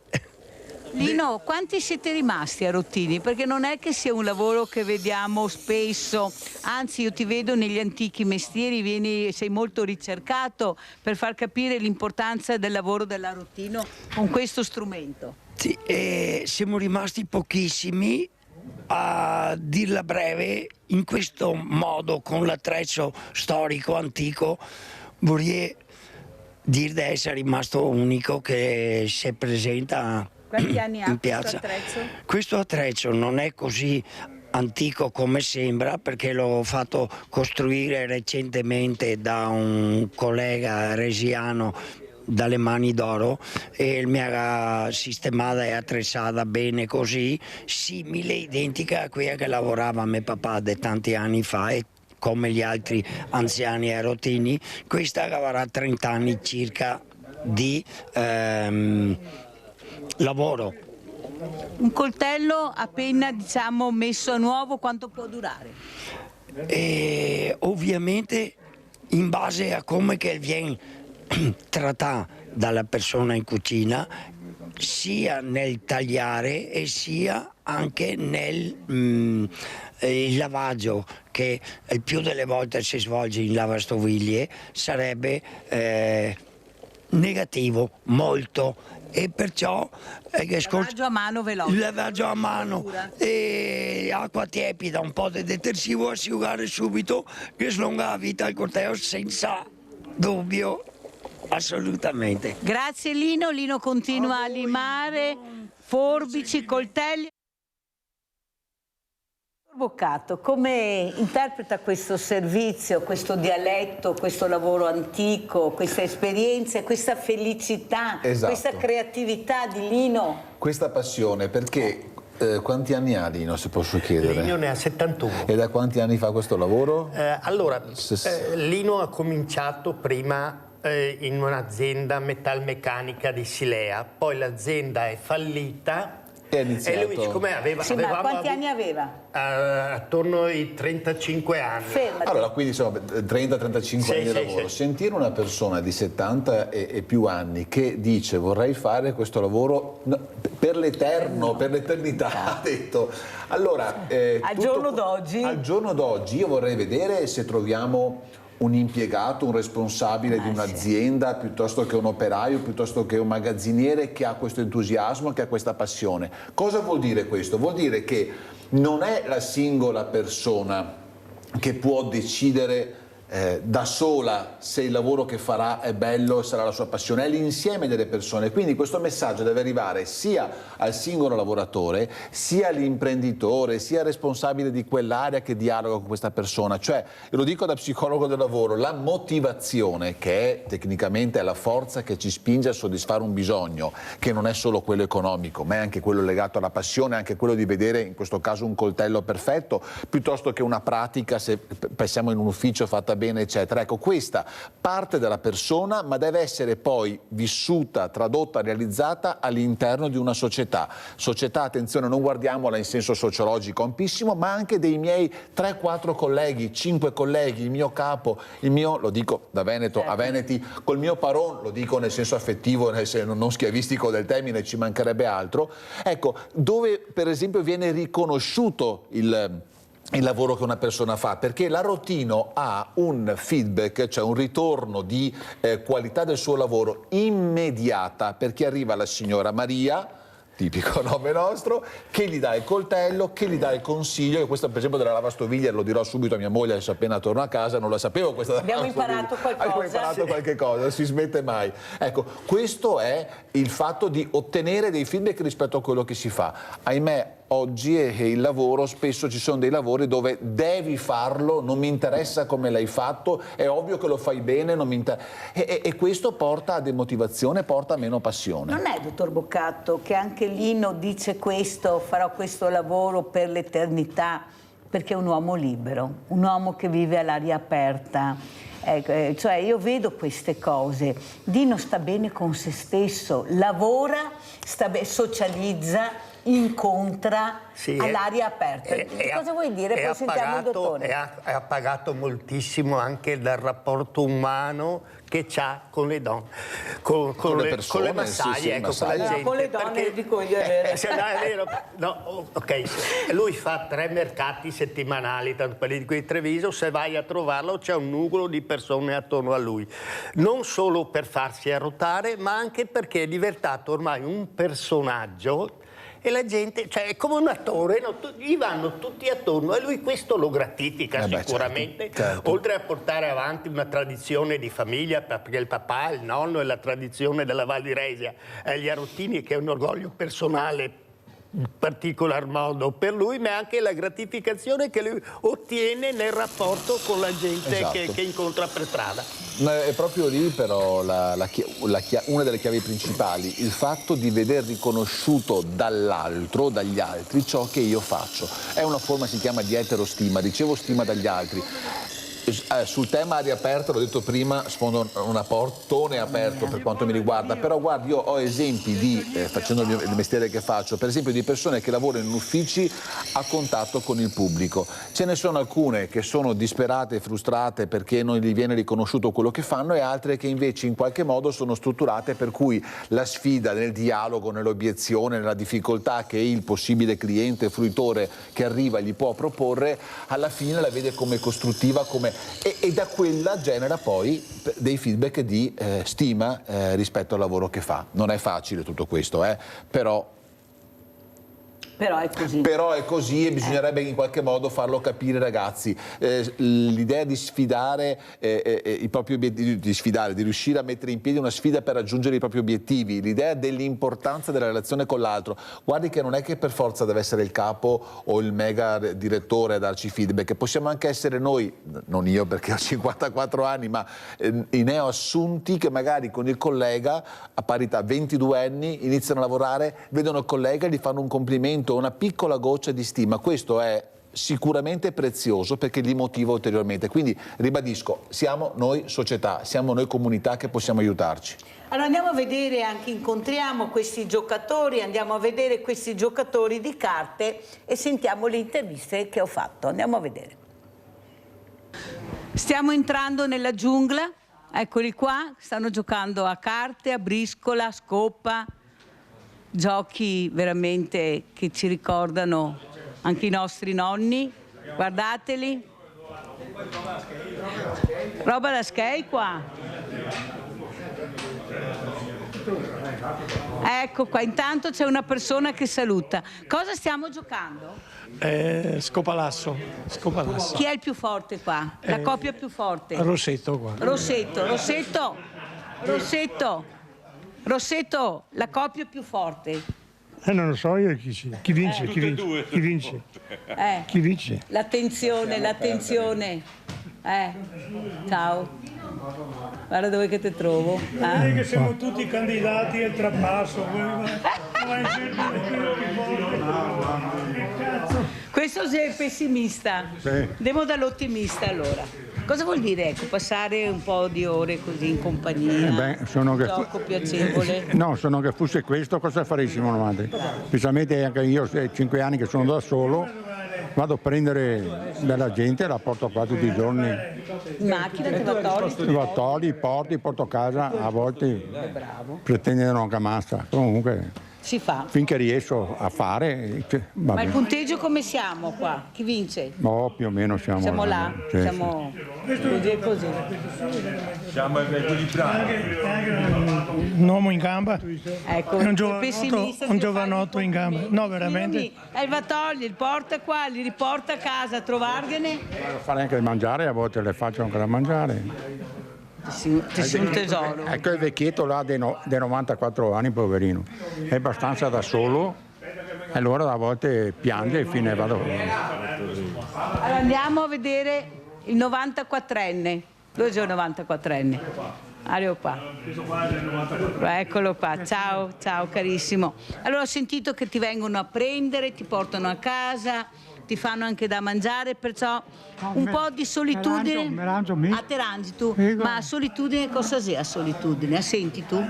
Io ho fatto il sacrestano della nostra generazione, 285 anni, la parrocchia di Cilea. Ma dai!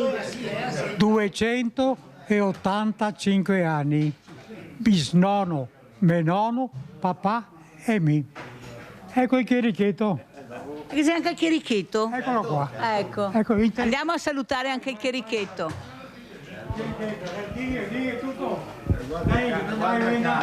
Allora, intanto nome? De Biasi, Massimo. Massimo, ma non che sei più preti, non che sei più suore, non che sei più chierichetti, e cosa famo? So che mo solo che carte? No, i preti che sei ora. Non sai che noi, sì, uno è bravo che lea. Uno è giovane, promette bene e ne è veramente bravo. E ai tempi era diverso. C'era Don Cagnin, che era un prete con idee molto avanzate, però si è fermato. Si è fermato, che si arriva a tanti, si è passato tanti anni e il mondo si è cambiato, secondo me. E i giovani come mai, sti giovani? No, i giovani che sei, i giovani. Basta c'è felice perché sto mondo andiamo tutti di corsa. Massa di corsa. E il prete che arriva qua a Cilea veramente li ha coinvolti tutti, si può dire, tutti. Veramente bravo. E sa l'angolazione dove ci parli? Brava. E gli ha riuscito a parli perché era stato perso un poco i fioi, era un pochettino di qua e di là e si è visto i risultati. Mancava una roba di qua, era un po' di polvere di là e qua lei era diventato veramente, non dico niente, però era. Il prete li ha messi in stella. E li ha tirati tutti. Grazie, buona continuazione. Voi giocate a? No, scopa la madre. Scopa. Allora, dottor Boccato, come legge questo servizio che ha fatto Mirella, ci tenevo tantissimo, ma soprattutto quello che ho visto, dottor Boccato, la voglia di parlare, non si tiravano indietro, non si nascondevano, no, anzi, e soprattutto ho cercato di far capire cosa sono i giovani per loro, chi sono, e sentirete anche le prossime interviste. Lei cosa ha sentito, dottor Boccato? Io ho sentito una sorta di gioia e di voglia ovviamente di vivere, ma anche di aiutare gli altri. Il fatto che ci sia questo signore di 94 anni, magari un signore di 80 più o meno, adesso immagino l'età, che possa aiutarlo, come fra di loro appunto si aiutano, è bellissimo. Il fatto che passino la giornata insieme con ovviamente l'obiettivo di giocare a carte, ma anche con la battuta, con l'ironia, con l'autoironia, con ricordare delle storie passate. Ecco, in questi contesti a me piacerebbe che i ragazzi li vedessero, torno sui ragazzi perché spesso mi rivolgo a loro anche per motivi lavorativi,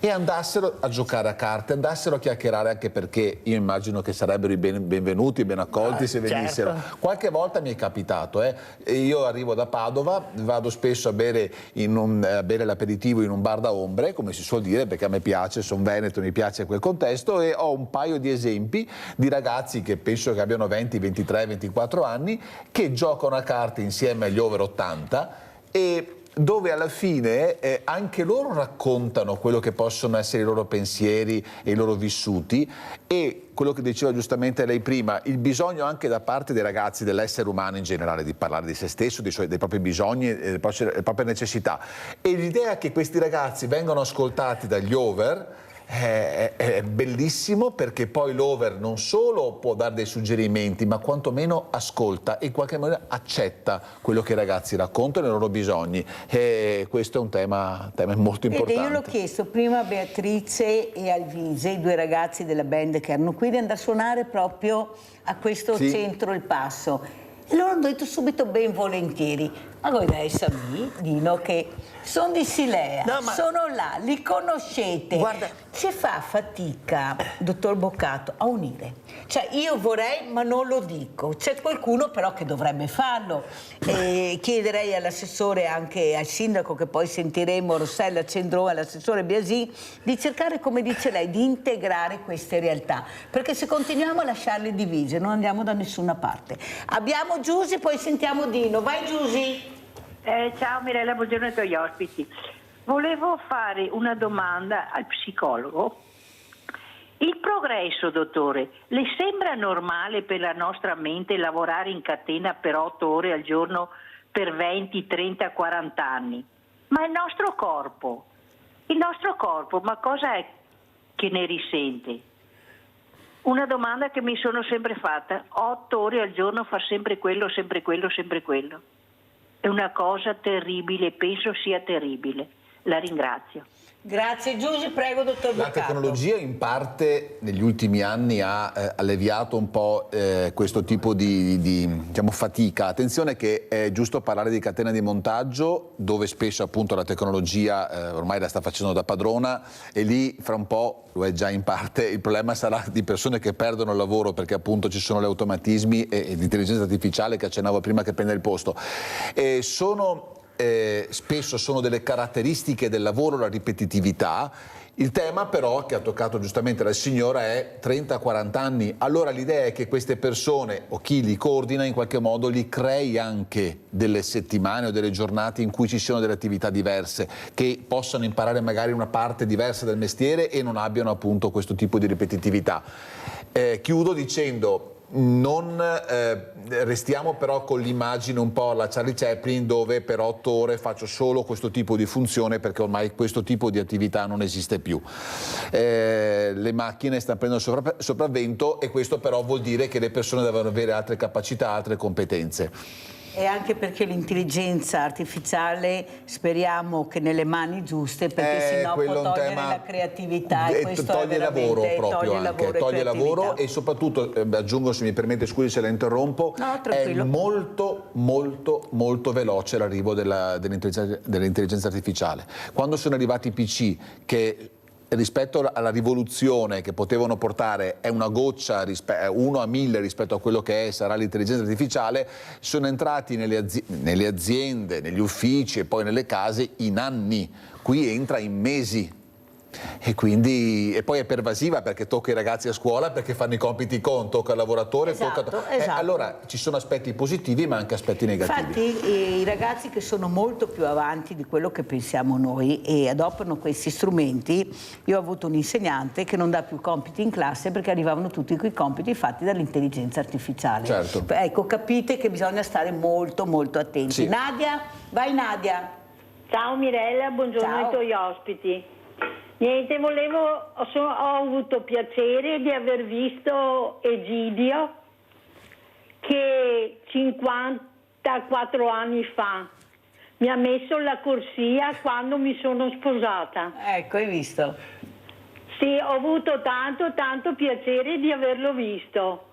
E niente, adesso bisognerebbe che ci fosse da parte del comune, non la gente che ha 80 anni, che mettesse a disposizione magari un pulmino, qualcosa, di andare a prendere questi anziani e portarli nel centro, e passano un po' di ore, perché gran parte sono a casa da soli e non c'è nessuno, non c'è come io abito in una zona dove devo prendere la macchina anche per prendere il pane, e qua non si vede nessuno. Siamo io e mio marito tutto il giorno con la televisione finché a mezzogiorno c'è Mirella e dopo guardiamo, sì, ma non c'è niente da parlare, di aggregazione, passano le giornate così. Grazie, arrivederci e buona giornata. Grazie Nadia, in effetti abbiamo creato il villaggio delle associazioni per capire chi siamo, come possiamo aiutare, ognuno deve fare il proprio ruolo, quello che sa fare, anche con i pulmini, perché finché facciamo tutti tutto, alla fine poi Nadia dice sì, ma a me non viene torme nessuno. Dottor Boccato.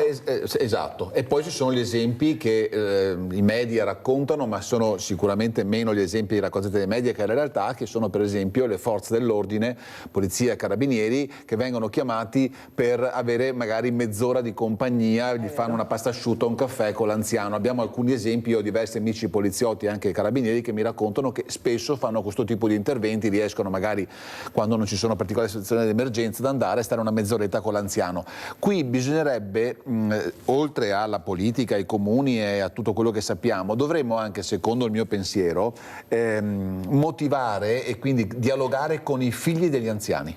Perché lo stesso principio del genitore che porta in un centro estivo o all'asilo, a scuola dell'infanzia i ragazzini, i bambini, che si rivolge verso l'anziano e lo motiva o magari lo accompagna anche a passare 3-4 ore prima di andare al lavoro, lo porta. E poi va a riprenderlo alla sera. Parliamo di cinquantenni, io lo sono, mia mamma ha 85 anni, vabbè, mia mamma purtroppo deve stare a casa, per carità, però se potessi la porterei, questo è. Andiamo a vedere gli altri giocatori di carte.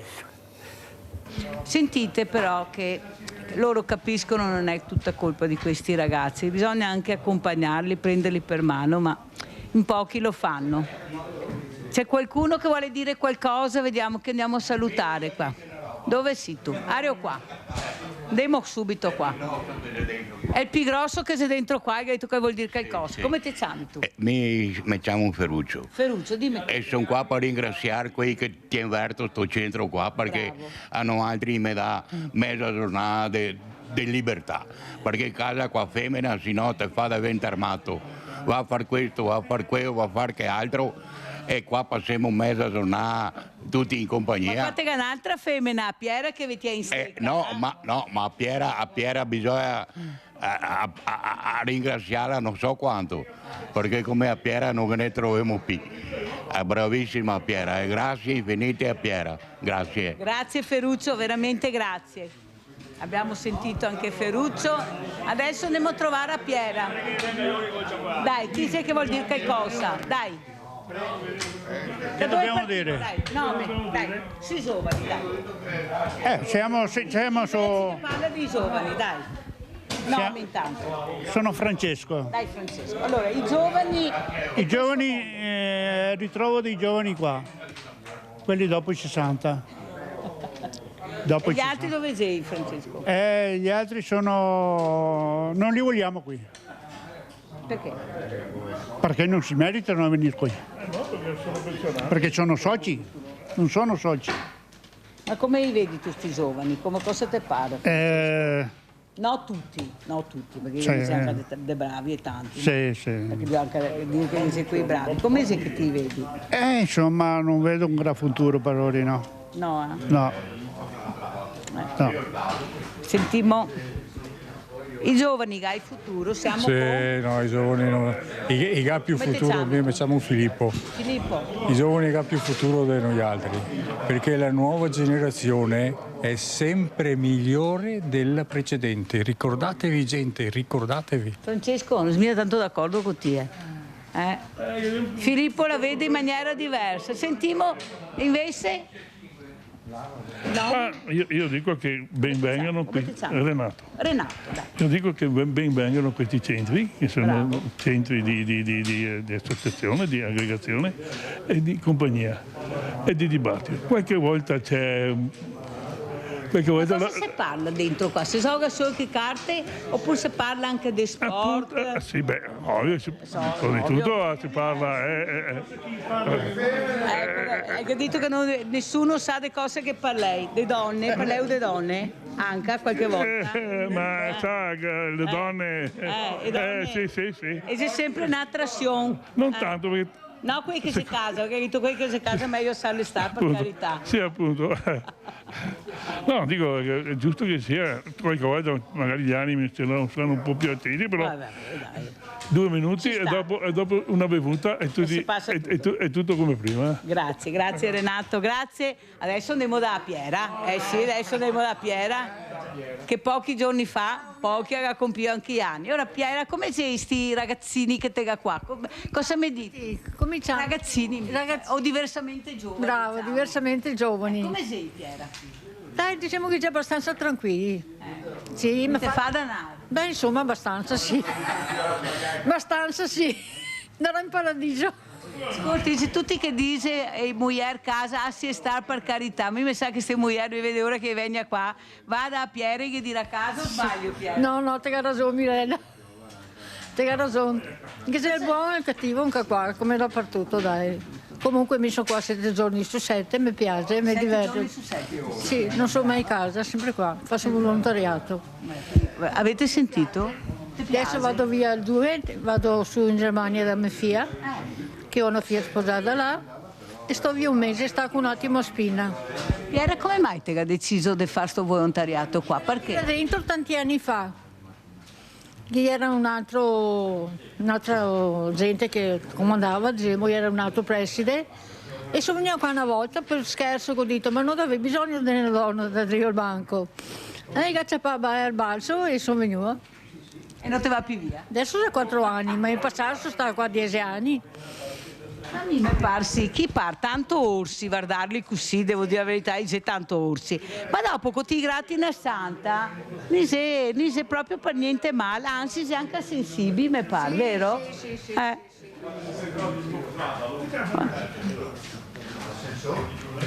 Poi cosa che tu prepara, Piera?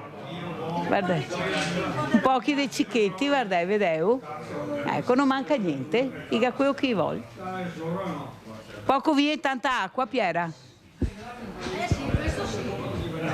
Tanta acqua. Tanta acqua? Ultimamente sì, bisogna dire la verità, ultimamente si è un po' redento, perché mi ricordo, mi sono tanti anni che sono qua con loro, i primi anni andava via e toitri e vin. Adesso invece usa anche tanta acqua, tante aranciate, tante robe analcoliche, perché probabilmente si è reso conto che troppo vino che faceva anche male. Allora, prima di sentire il dottor Boccato, Dino, come commenti questo servizio? Come Mirella dice, tanto orsi, ma dopo coti gratti.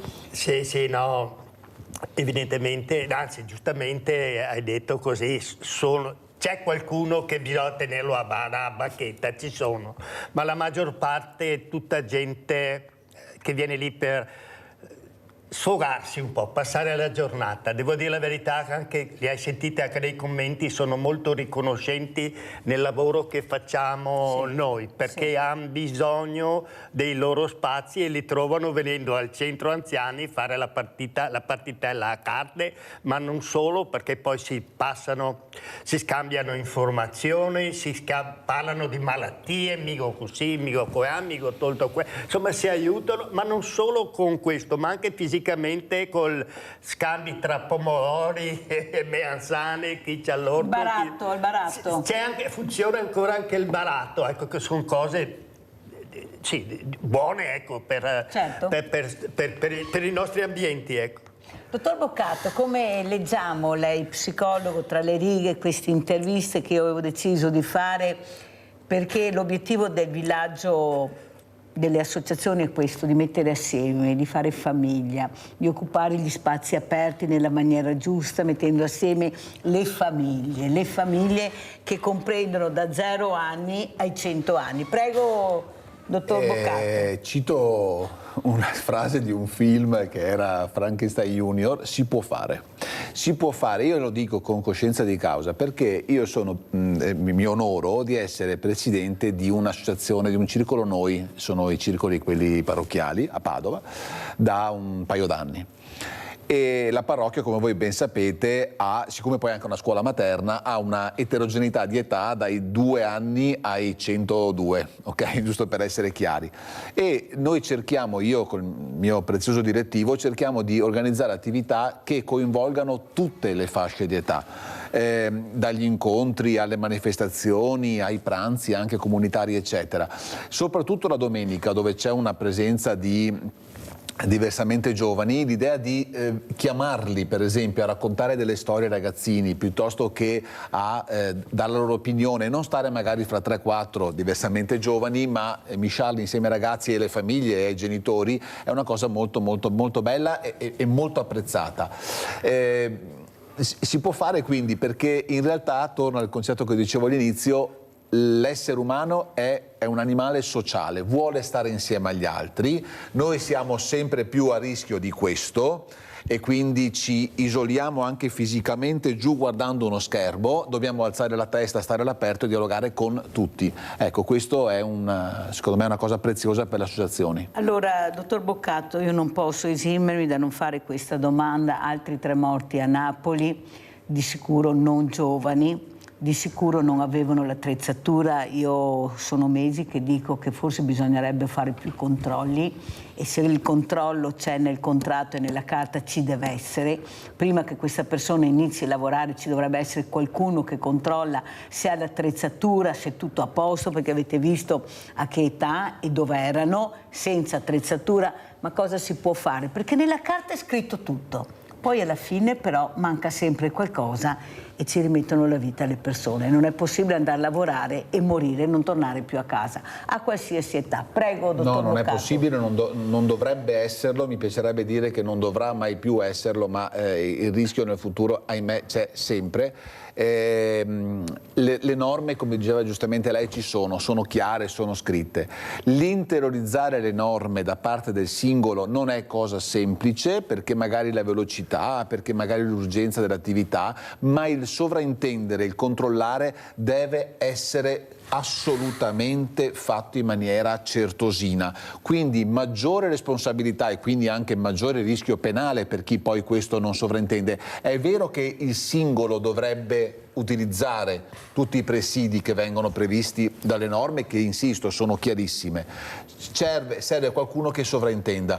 Io ho letto proprio questa mattina alla rassegna stampa le primissime valutazioni, la struttura è caduta solo da una parte, quindi evidentemente non era agganciata del tutto, non erano agganciati rispetto a caschetti eccetera.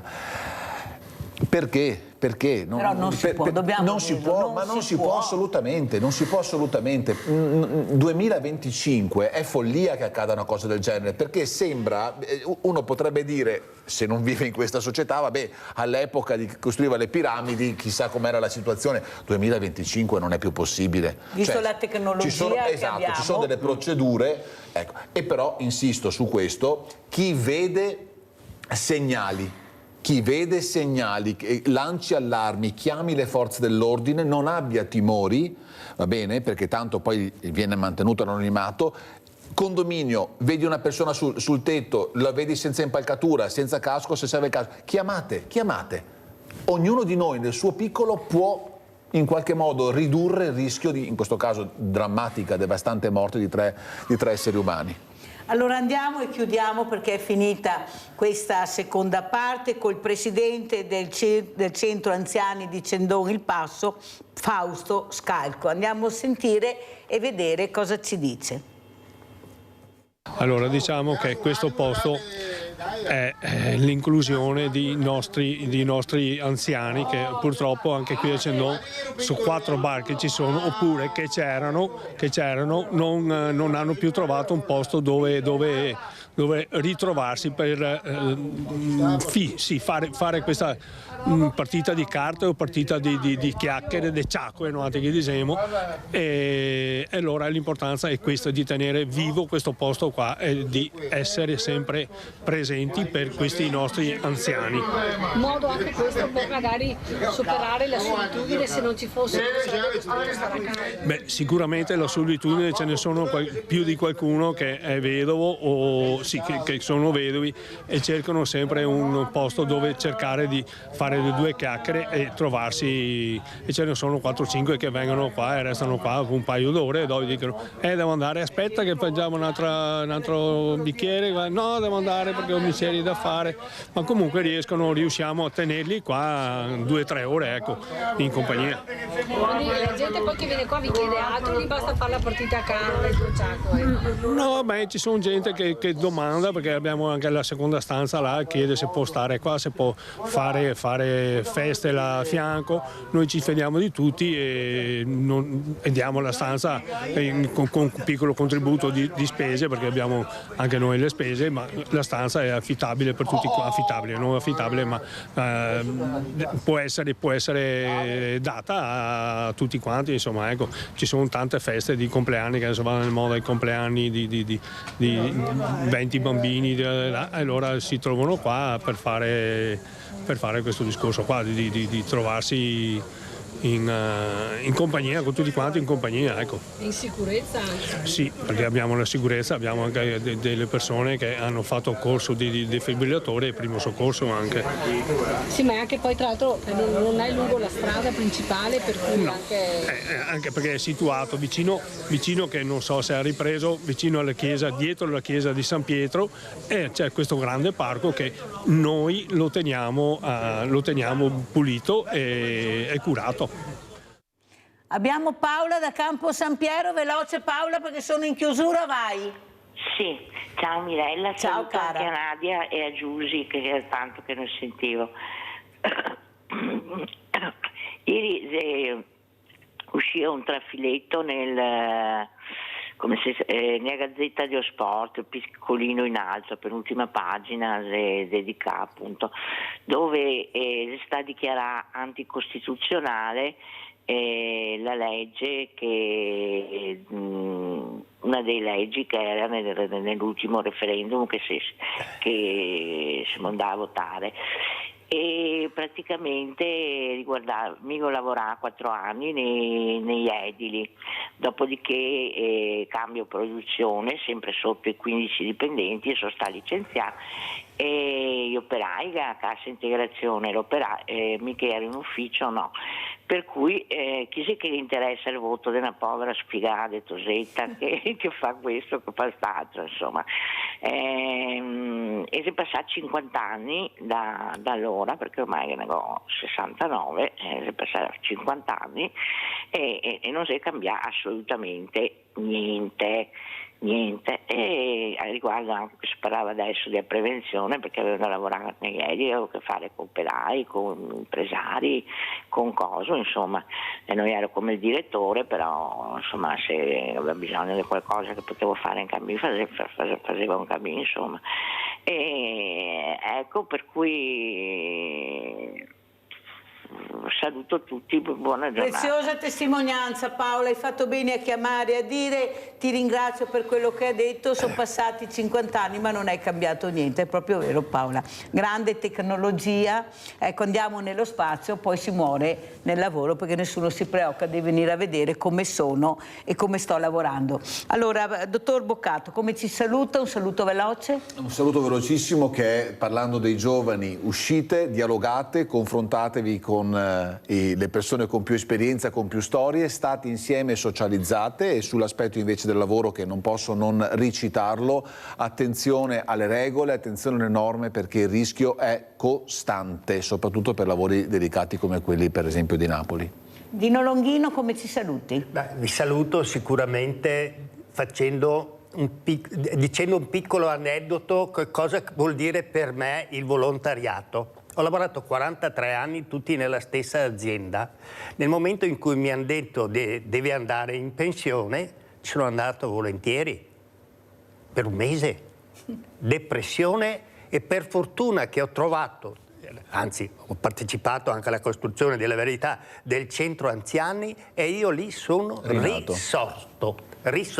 Se voglio dare un consiglio a qualcuno, fate qualsiasi sì, cosa. Però bisogna anche andarli a prendere a casa, perché sennò da soli non arrivano. Beh, insomma, alle volte con una telefonata vedo che vengono. Per cui ma hai sentito Nadia cosa ha detto? Allora quante Nadie e mariti ci sono in giro, e noi andremo a prendere Nadia, quelli che vorranno, proprio con le associazioni che hanno partecipato al villaggio delle associazioni. Siamo nati per quello. Grazie ai miei ospiti in pubblicità.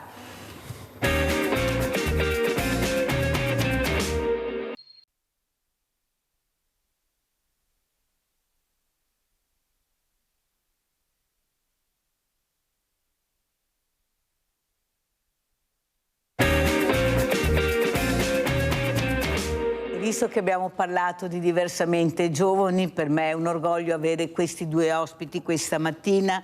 Vi presento l'onorevole Marina Marchetto Aliprandi. Grazie onorevole Mirella per l'invito e un cordialissimo saluto ai telespettatori. E saluto anche Elvio De Benetti, questo scultore artista. Guardate che scultura ha portato questa mattina. Allora, intanto io devo complimentarmi perché è venuto qui. Sta cercando di far capire anche cos'è la creatività e soprattutto la bellezza di creare. Allora, quando abbiamo iniziato a capire che forse oltre a questo bambino, a questo ragazzo, c'era all'interno una creatività che era la scultura? Io dico che dai miei ricordi, fin da bambino, ho sempre avuto qualche pezzetto di legno in tasca. E ho sempre un coltellino, guai a Dio se mi mancava il coltellino, perché dovevo sempre fare qualcosa, e ho fatto sempre immagini di quello che la mente mi proponeva di fare, ovviamente. Questa sensibilità, soprattutto nel creare questa meraviglia di sculture, questi volti, perché i volti? Non lo so, è difficile raccontare, sono cose che nascono da dentro. Diciamo, questa mano che si muove, sogni, la mano che si muove. E infatti poc'anzi raccontavo di una vicenda vista per un film, tramite un film di una nostra artista dell'epoca, si può dire anche il nome, immagino, certo, che sarebbe Sofia Loren. Mi è scappato il nome. Sofia Loren, me l'ha detto prima. E l'indomani mattina ho iniziato a farla, sembra che sia riuscita, che sia venuta fuori, ma non so spiegare il perché. Quanti anni hai? Guardi. Quanti anni abbiamo? Abbiamo 86 anni compiuti. Fateli che invertire come che piace a Mirella, perché bisogna 86 anni e ancora la passione, la voglia di creare. Guardate che belle immagini vi stanno vedendo, ecco, proprio questa creatività che si sviluppa. Prego Elvio. È pietra d'Istria, molto molto dura da lavorare, molto molto dura. Ma mani e braccia molto forti. Le sto perdendo. Beh, dai, un po' alla volta. Allora, onorevole Marchetto Aliprandi, forse è il momento di unire le forze, di unire i giovani, quei diversamente giovani, dando loro la possibilità di spazi, di creare assieme. Io vedo una società molto divisa, i giovani da una parte, i diversamente giovani da un'altra, gli uomini da una parte, le donne da un'altra.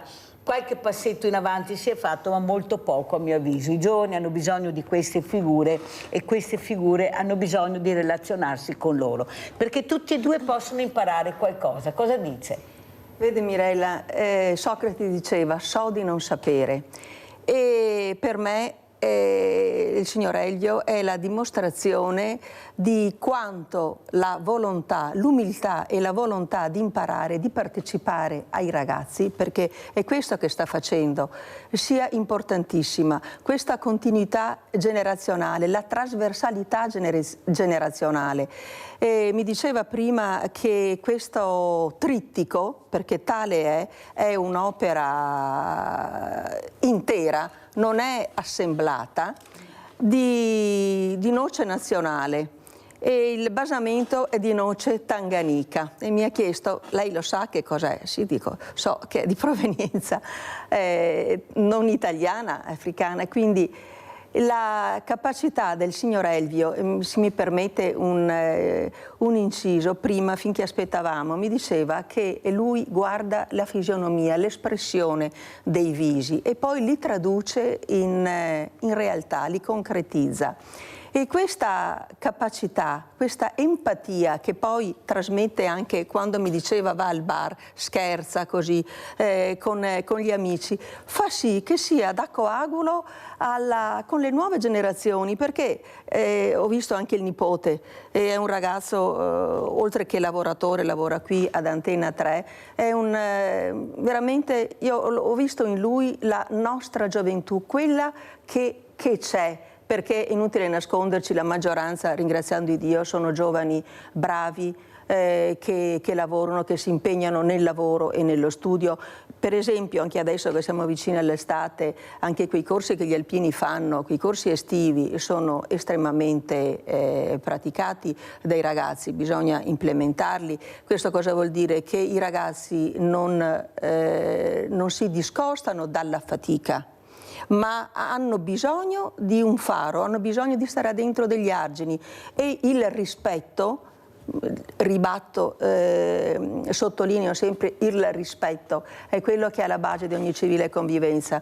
Con il signor Elvio parlavamo appunto che il rispetto io la posso pensare in un modo, lui in un altro, ma quando c'è il dialogo, ed il dialogo, se permettete, deve cominciare dalla famiglia, l'ascolto.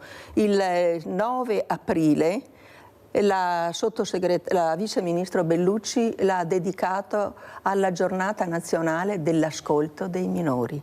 Beh, questo penso che la dica lunga su dove dobbiamo partire per poi arrivare. La prevenzione parte anche da questo, quindi trasversalità generazionale a 360 gradi, anche perché questo governo ha molto investito anche in agricoltura sulla continuità dei lavori, pensiamo delle malghe, ma poi avremo modo magari di parlare anche dell'ultimo miliardo che il ministro Lollobrigida ha messo a disposizione per l'agricoltura, viste le ristrettezze della PAC. Sì, infatti l'abbiamo sentito ieri da un altro ospite che ho avuto appunto questi fondi che sono stati messi a disposizione.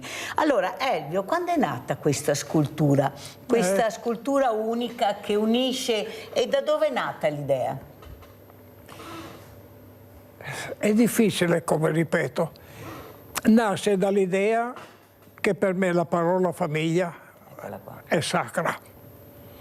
Lo dimostra le mie date, 65 anni di matrimonio. Salutiamo a casa, allora, salutiamo la famiglia a casa. Ciao mammi. Ecco, ciao mammi, da parte ciao, di tutti mammi. noi. Lei non vuole che la chiamo mammi, ma io sono sempre stato così. Che bello. È nato da creare perché il titolo che io gli ho dato è L'arco della vita. C'è la ragazzina, c'è la donna e c'è la nonna. Di conseguenza, è le tre fasi. Poi dopo sono sempre stato legato a questi valori. Non so come dirlo. Perché Elvio, la figura femminile è preponderante? Per me è sacra. Diciamo che io ho avuto e non ho avuto una mamma, perché dall'età del subito dopoguerra del 46 è stata assunta come... si chiamavano istitutrici una volta, oggi vengono chiamate le maestre d'asilo, ma è stata assunta nel collegio di Napoli al Vittorio Emanuele III. Ecco, Vittorio Emanuele III. Alla discesa Mare Chiaro di Napoli è stata assunta lì come... e a me mi è ficcato su un altro collegio. E di conseguenza io mia madre l'ho sempre cercata e l'ho avuta molto poco. Papà non l'ho mai avuto e di conseguenza il volto femminile per me voleva dire mamma. Vabbè, per questo mami? E per questo mami, aspetti, ce n'è anche un'altra parola in più, perché siamo stati un paio d'anni in Australia e la parola mami l'ho imparata lì, mi è rimasta incisa dentro perché mi è piaciuta subito e allora... Piccola, breve, ma che è una dolcezza infinita. Mami, mamma, mami. Ecco, io la noto come dolcezza infinita. Sì, infatti. È però quello che ho lei capito. mi risponde, io non sono tua mamma. Sì, io non sono tua mamma. Sono battute della vita e mi piacciono lo stesso. Elvio, un'altra cosa importante che ho captato è che Elvio girava col coltello in tasca. No. Coltellino. Coltellino. Coltellino. Ce l'ho ancora oggi. Non è questione della lunghezza, è questione di quello che no, solo per tagliare il pezzetto di legno. Ho capito quello che... Ecco, la creatività che lui aveva in tasca, e per tirar fuori questa creatività lui aveva bisogno era uno del strumento pezzetto per di me. legno e del coltellino. Questi coltellini invece che girano facilmente con questi ragazzi, io ho visto come li vedi? Li ho visti troppo grandi, perché siccome che io in laboratorio ho tutto di più, guardi, l'amore. Ecco, l'amore. L'amore. Non c'è niente, questo è scolpito su marmo. E se non hai attrezzi che tagliano, attrezzi che hanno la forma di un coltello, qualsiasi attrezzo è capace di offendere. Dipende da come che ce l'hai in mano. Esatto. Allora, onorevole, bisogna vedere chi ha in mano questo attrezzo, questo coltellino. Adesso girano molto, non tutti. Guardate che sta passando un messaggio che non è corretto, non è vero. Io ho gli insegnanti che dicono non è proprio così. Però anche quei pochi possono far del male. Ma si sentiva anche prima dai ragazzi, c'è una rabbia interna incredibile, una rabbia che va accompagnata perché non diventi un problema anche per tutta la comunità e per se stessi, perché poi alla fine pagheranno questa rabbia. Ecco, dovrebbe essere veicolato un po' di più, dovrebbe essere investito più nella famiglia. Come siamo, onorevole? Guardi Mirella, io ho anche la commissione interparlamentare, oltre all'agricoltura, l'interparlamentare infanzia e adolescenza. E proprio 2 mesi fa, adesso stiamo trattando anoressia, bulimia, 2 mesi fa al Senato abbiamo presentato la rendicontazione di 36 audizioni sul degrado e il disagio giovanile. C'era anche Don Claudio Burgio del Beccaria di Milano, oltre che abbiamo audito naturalmente insegnanti, medici, forze dell'ordine. E ne è emerso che se mancano le basi e quando si assiste, abbiamo anche la commissione per il femminicidio.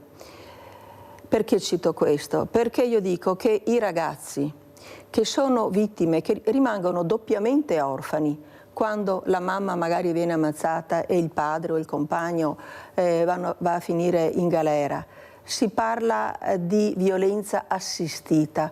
Io invece violenza che ti investe e ti penetra. Cosa potranno poi, cosa provando questi ragazzi questo disagio, come potranno reagire nel momento in cui diventano adulti?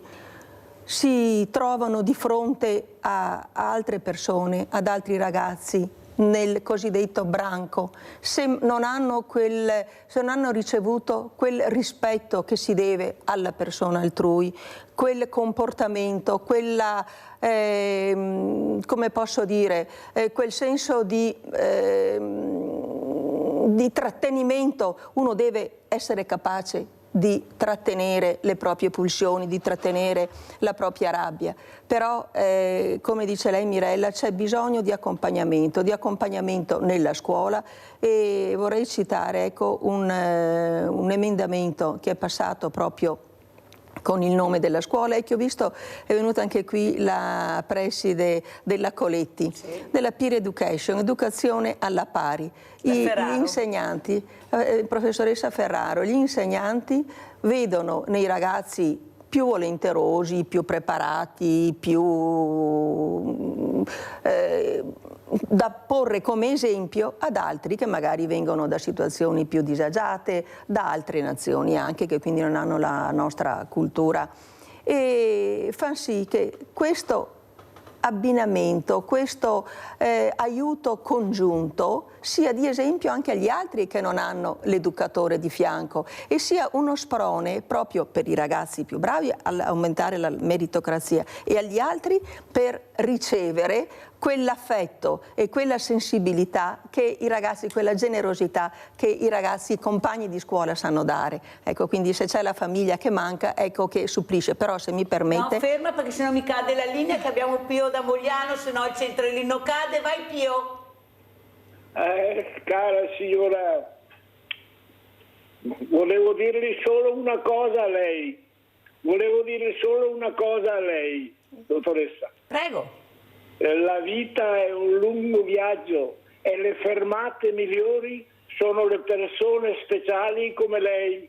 Ah, caro Pio, ti ringrazio veramente Pio, che belle parole che mi hai detto.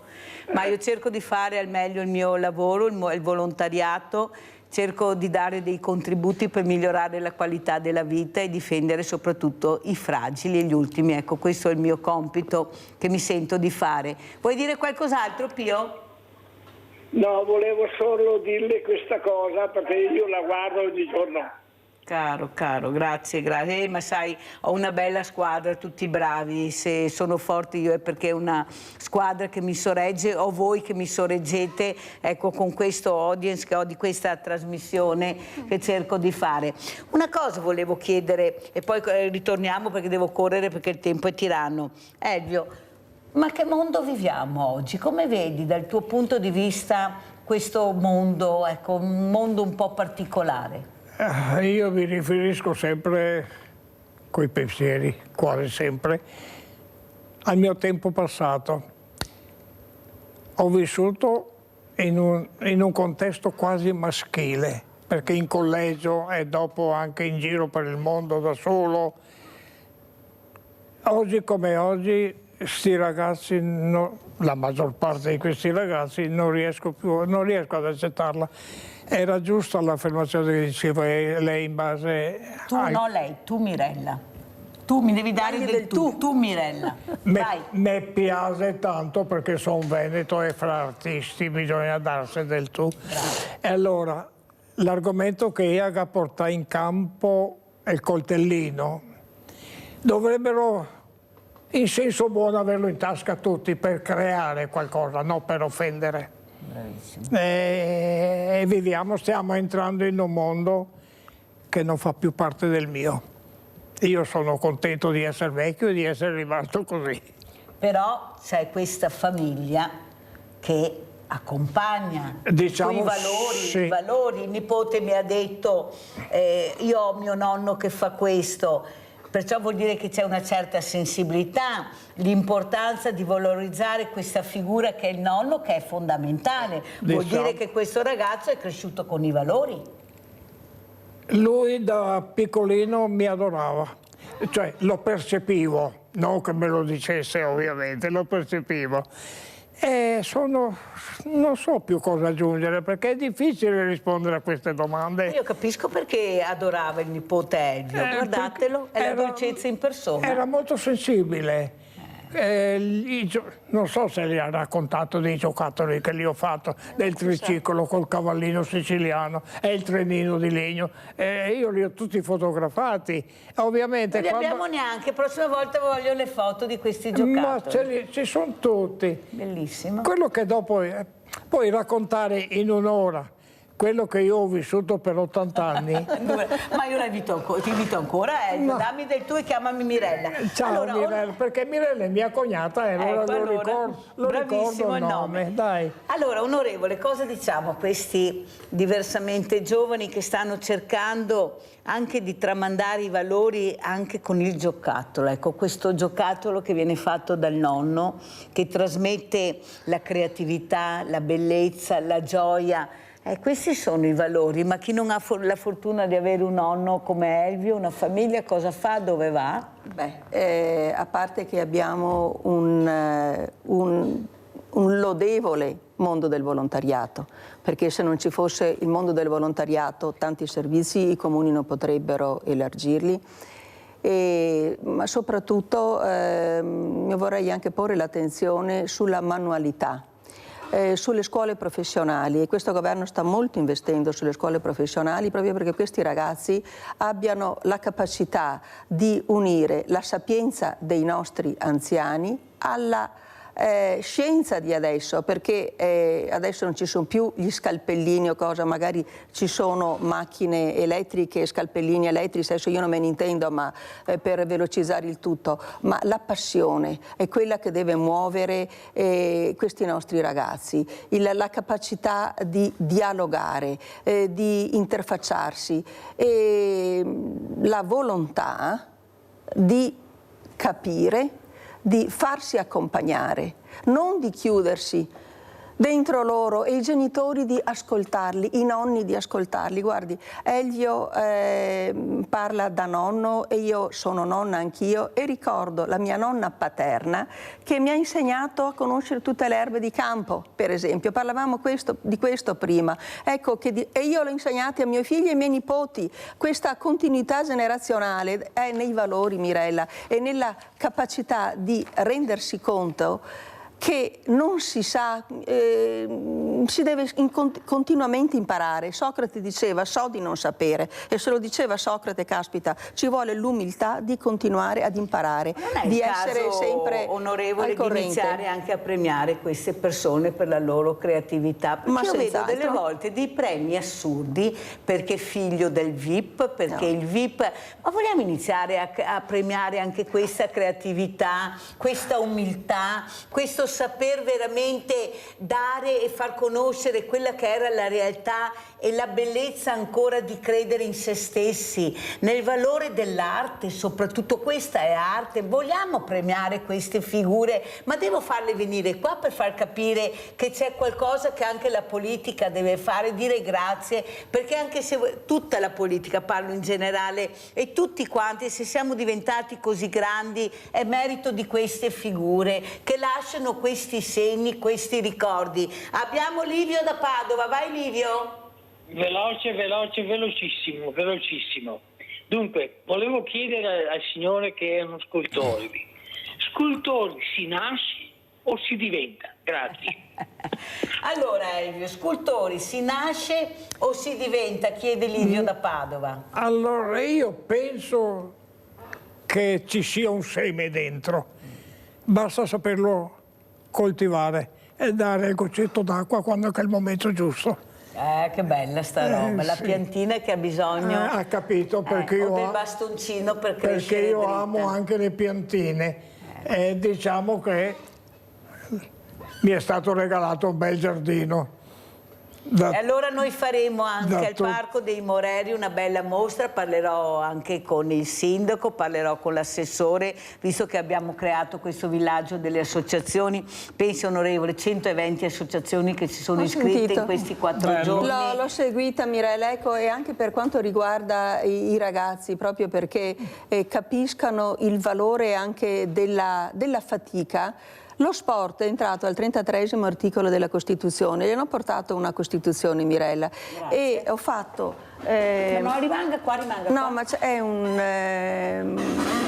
una frasetta di Dante, un passo di Dante che ho fatto scrivere in una pagina interna, che conoscano la loro semenza, cioè da dove arrivano, e facciano frutto delle conoscenze che riescono ad avere.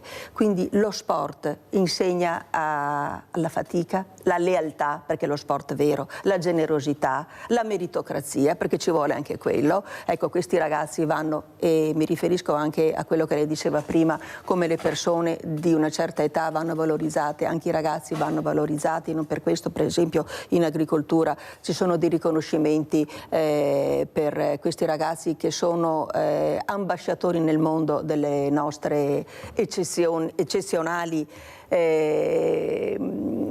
produzioni agricole, trasformazioni agricole. Per niente gli chef italiani sono rinomati nel mondo, e lo sport per me è un veicolo, lo sport inteso non solo l'agonismo, ma movimento, perché così anche possiamo diminuire anche le spese della sanità pubblica, Abbiamo noi una maggiore efficienza, c'è la legge sull'invecchiamento attivo, non dimentichiamocelo, che quindi dobbiamo valorizzare anche quella ed essere ad esempio anche i ragazzi che poverini magari sono stanchi e invece noi, vedo anche durante le sedute notturne, magari alle 11, mezzanotte, l'1, alle 2, quando si protraggono anche durante la notte, ci sono magari diversamente giovani che sono più arzilli dei ragazzi. Lei prima citava il mondo del volontariato, io la prego allora di dire all'onorevole Meloni, alla nostra Presidente, che il mondo del volontariato non può più girare pagando un commercialista, che non dobbiamo pagare per fare i volontari. Noi abbiamo salvato la politica anche nella pandemia, eravamo noi che andavamo nelle case a aiutare le famiglie in difficoltà, eppure siamo stati ripagati in questa maniera, siamo molto divisi, non a caso è nato il villaggio delle associazioni, non ci conosciamo, siamo tutti in un grande caglierone, tutti fanno tutto, ma alla fine troviamo la solitudine a casa. Non è il caso di fare dei percorsi, chi sei, cosa fai, visto che siamo iscritti regolarmente, di cambiare un po' anche questo modo di vedere il mondo del volontariato. Chi fa cosa? Tu hai i pulmini, perfetto, allora devi andare con i pulmini a prendere le persone sole a casa, oppure che hanno bisogno, tu fai la borsa della spesa, fai la borsa, tu fai la Croce Rossa, fai formazione. Non è possibile continuare in queste condizioni, onorevole, lei lo sa quanto io ci tengo anche alla sua presenza, perché so che è una persona di buon senso. Ecco, manca il buon senso in certe situazioni. Noi non ce la facciamo più, non abbiamo giovani, tutte le associazioni sono carenti di giovani, bisogna unire le forze e questo la politica ci deve aiutare, da soli non ce la facciamo. Guardi Mirella, non ultimo nel DDL Sport per esempio, le associazioni sportive non pagano l'IMU, né retroattivo né quello che verrà, perché c'era anche questo problema, quindi si cerca proprio, ma la capacità di interfacciarsi gli uni alle altre dovrebbe essere, lei capisce che lo Stato, un ministero non è che possa innervarsi nelle realtà quotidiane, nelle realtà paesane, deve esserci un coordinamento a livello comunale, a livello quantomeno provinciale anche e regionale. Su questo regionale, soprattutto sempre, visto che siamo iscritti là, sempre per il principio della sussidiarietà, questo bisogna che ci sia. Comunque da parte da parte di questo governo c'è la ferma intenzione, come abbiamo già dimostrato con le leggi votate, l'intenzione di coordinare e di fare una regia proprio per le forze del volontariato. Allora, sentiamo Elvio come ci saluti, ormai siamo in chiusura, con quale parole ci saluti? Io sono stato molto impacciato, ma anche molto felice di essere stato qui, essere stato invitato. E mi sembra il minimo che si possa fare con questi meravigliosi artisti che abbiamo. Avevo un po' il terrore di vedere. No, ci mancherebbe, penso che sia molto bello invece vedere la creatività di questi diversamente giovani, dare loro gli spazi per esporre queste meraviglie che creano con questo famoso attrezzo, chiamiamolo così come piace a Elvio, dove dimostrano tutta la loro creatività. Penso che sia venuto veramente il momento, onorevole Liprandi, di valorizzare queste figure. C'è troppa solitudine e troppo abbandono. Ecco, no, ma da parte mia per esempio anche nei paesi dovrebbero esserci anche dei luoghi di aggregazione, e ci sono anche nelle case di riposo i ragazzini, i bambini che vanno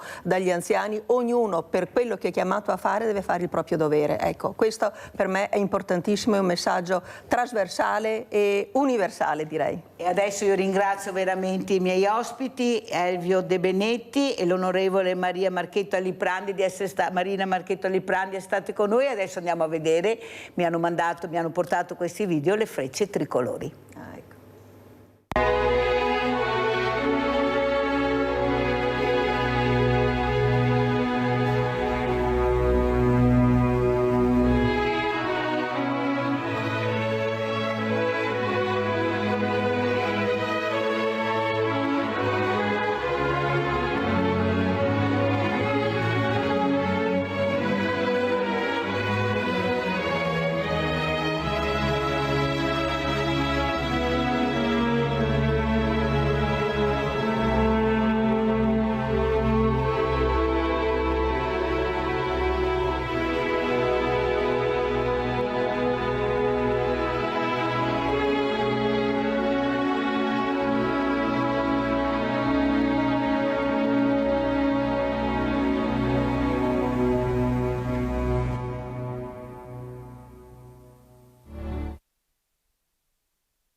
step